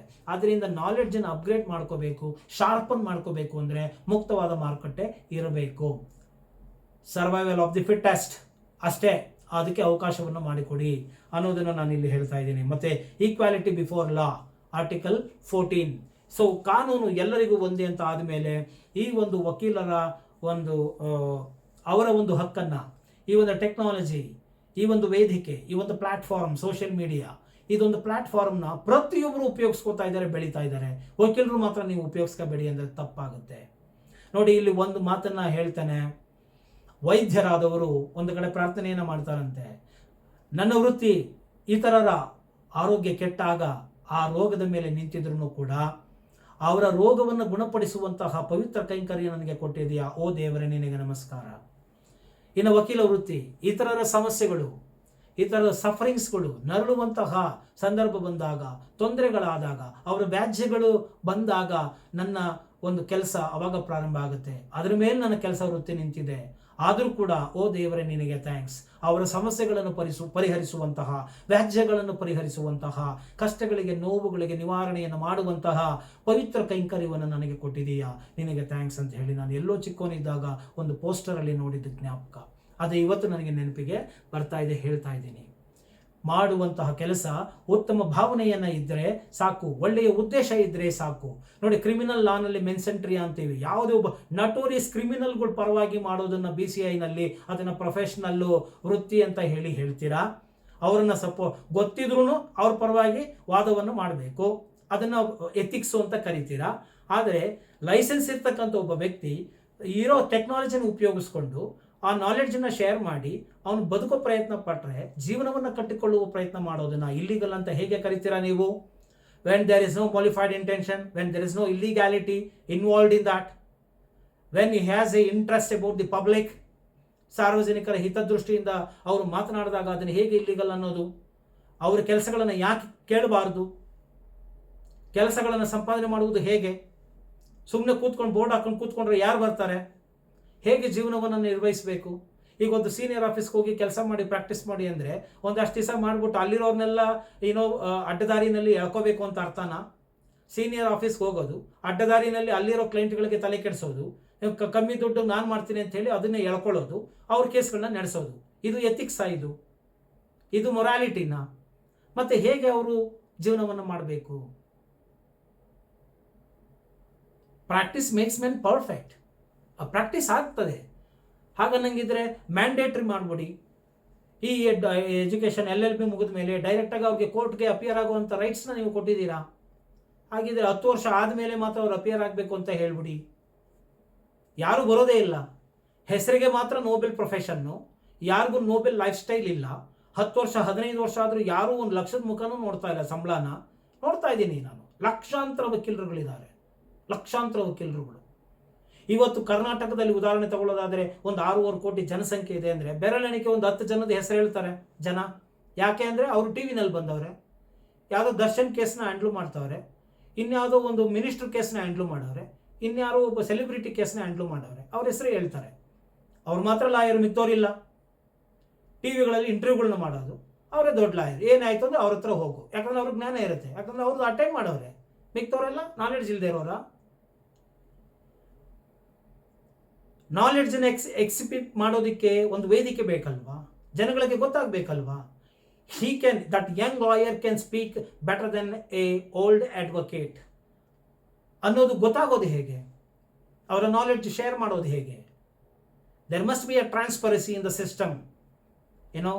ಟ್ರಾನ್ಸ್ಪರೆನ್ಸಿ ಇರಬೇಕು, ಯಾವುದೇ ರೀತಿ ಮುಚ್ಚುಮರೆಗಳಿರಬಾರ್ದು. ಆದ್ದರಿಂದ ಇದೆಲ್ಲವನ್ನು ಕೂಡ ಸೂಕ್ತವಾಗಿ ಅವಲೋಕಿಸಬೇಕು. ಯಾವುದೇ ರೀತಿ ನಿರ್ಬಂಧಗಳನ್ನು ಹೇರಬಾರದು. ಅವರು ಯೋಗ್ಯತೆ ಇದೆ ಅಂತ ಹೇಳಿ ಅವರು 5 ವರ್ಷ ಓದಿರ್ತಾರೆ ಅಥವಾ 6 ವರ್ಷ ಓದಿರ್ತಾರೆ, ಎಕ್ಸಾಮ್ ಬರೆದಿರ್ತಾರೆ, ಪಾಸ್ ಆಗಿರ್ತಾರೆ, ಇಂಟರ್ವ್ಯೂ ಮಾಡಿರ್ತೀರಾ, ಲೈಸೆನ್ಸ್ ಕೊಟ್ಟಿದ್ದೀರಾ, ಅಡ್ವೊಕೇಟಾಗಿ ಪ್ರಾಕ್ಟೀಸ್ ಮಾಡಿ ಅಂತ. ಮತ್ತು ಅವರು ಆ್ಯಡ್ ಮಾಡಿ ಅವ್ರ ನಾಲೆಡ್ಜನ್ನು ಶೇರ್ ಮಾಡಿ ಅವ್ರ ಜೀವನ ಕಟ್ಕೊಳ್ಳೋದಕ್ಕೆ ಯಾಕೆ ನೀವು ಕಲ್ಲು ಹಾಕ್ತಾ ಇದ್ದೀರಾ? I am not getting. Chief justice ಮಕ್ಕಳು ಚೀಫ್ ಜಸ್ಟಿಸ್ ಆಗಬೇಕು, ಜಸ್ಟಿಸ್ ಮಕ್ಕಳು ಜಸ್ಟಿಸ್ ಆಗಬೇಕು, ಲಾಯರ್ ಮಕ್ಕಳು ಲಾಯರ್ ಆಗಬೇಕು. ಬೇರೆಯವರು ಎಲ್ಲಿ ಹೋಗಬೇಕು? ಅವ್ರ ಆಫೀಸಲ್ಲಿ ಚಾಕರಿ ಮಾಡೋಕ್ಕೆ ಹೋಗಬೇಕಾ? ತಪ್ಪು ಅಂತ ನಾನು ಹೇಳ್ತಾ ಇಲ್ಲ. ಸೀನಿಯರ್ ಅಡ್ವೊಕೇಟ್ ಆಫೀಸ್ಗಳಲ್ಲಿ ಕೆಲಸ ಮಾಡಬೇಕು, ಕೆಲಸ ಕಲಿಬೇಕು, ಅದನ್ನು ತಪ್ಪು ಅಂತ ನಾನು ಹೇಳ್ತಾ ಇಲ್ಲ. ಆದರೆ ನೀನು ಒಬ್ರಿಗೆ 10 ವರ್ಷ ಓದ್ರೂ ಕಲಿದೇ ಇರೋದನ್ನ ಒಬ್ಬನು 1 ವರ್ಷದಲ್ಲಿ ಕಲಿತಾನೆ. 1 ವರ್ಷದಲ್ಲಿ ಕಲಿತು ಅವ್ನು ಆಚೆ ಬಂದು ಅವ್ನ ಲೈಫ್ ಸ್ಟೈಲ್ನ ಕಟ್ಕೊಳ್ಳೋದಕ್ಕೆ, ಅವ್ನ ಟ್ಯಾಲೆಂಟ್ನ ಎಕ್ಸಿಬಿಟ್ ಮಾಡೋದಕ್ಕೆ ಯಾಕೆ ರೆಸ್ಟ್ರಿಕ್ಷನ್ಸ್ ಮಾಡ್ತಾ ಇದ್ದೀರಾ? It all depends on the person's ability and their grasping power. ಅದನ್ನು ಮಾಡಬೇಡಿ, ರೆಸ್ಟ್ರಿಕ್ಷನ್ಸ್ ಮಾಡಬೇಡಿ. ಈ ಕೂಡಲೇ ಬಾರ್ ಕೌನ್ಸಿಲ್ ಆಫ್ ಇಂಡಿಯಾ ಅಥವಾ ಕೋರ್ಟು ಎಲ್ಲರಿಗೂ ರೀಚ್ ಆಗಲಿ. ಇದನ್ನು ಇಮಿಡಿಯೇಟಾಗಿ ತೆಗೆದುಹಾಕಬೇಕು. ವಕೀಲರಿಗೆ right to have a profession, right to lead a lifestyle ಅನ್ನೋದನ್ನು ಹೇಳಬೇಕು. ಈಕ್ವಾಲಿಟಿ ಬಿಫೋರ್ ಲಾ ಅನ್ನೋದು ಬರಬೇಕು. ಒಬ್ಬ ಕೂಲಿ ಕಾರ್ಮಿಕನಿಗೆ ಇವತ್ತು ಮಿನಿಮಮ್ ವೇಜಸ್ ಇದೆ, ಒಬ್ಬ ಅಡ್ವೊಕೇಟ್ಗೆ ಅದಿಲ್ಲ. ಅವನು ತನ್ನ ಸ್ವಂತ ಟ್ಯಾಲೆಂಟಿಂದ ಜೀವನ ಕಟ್ಕೋಬೇಕಾಗಿದೆ. ಅದಕ್ಕೆ ಕಲ್ಲು ಹಾಕಬೇಡಿ. ಸ್ಟ್ಯಾಂಡರ್ಡೈಸ್ ಆಗೋದು ಅವ್ರವ್ರಿಗೆ ಬಿಟ್ಟದ್ದು.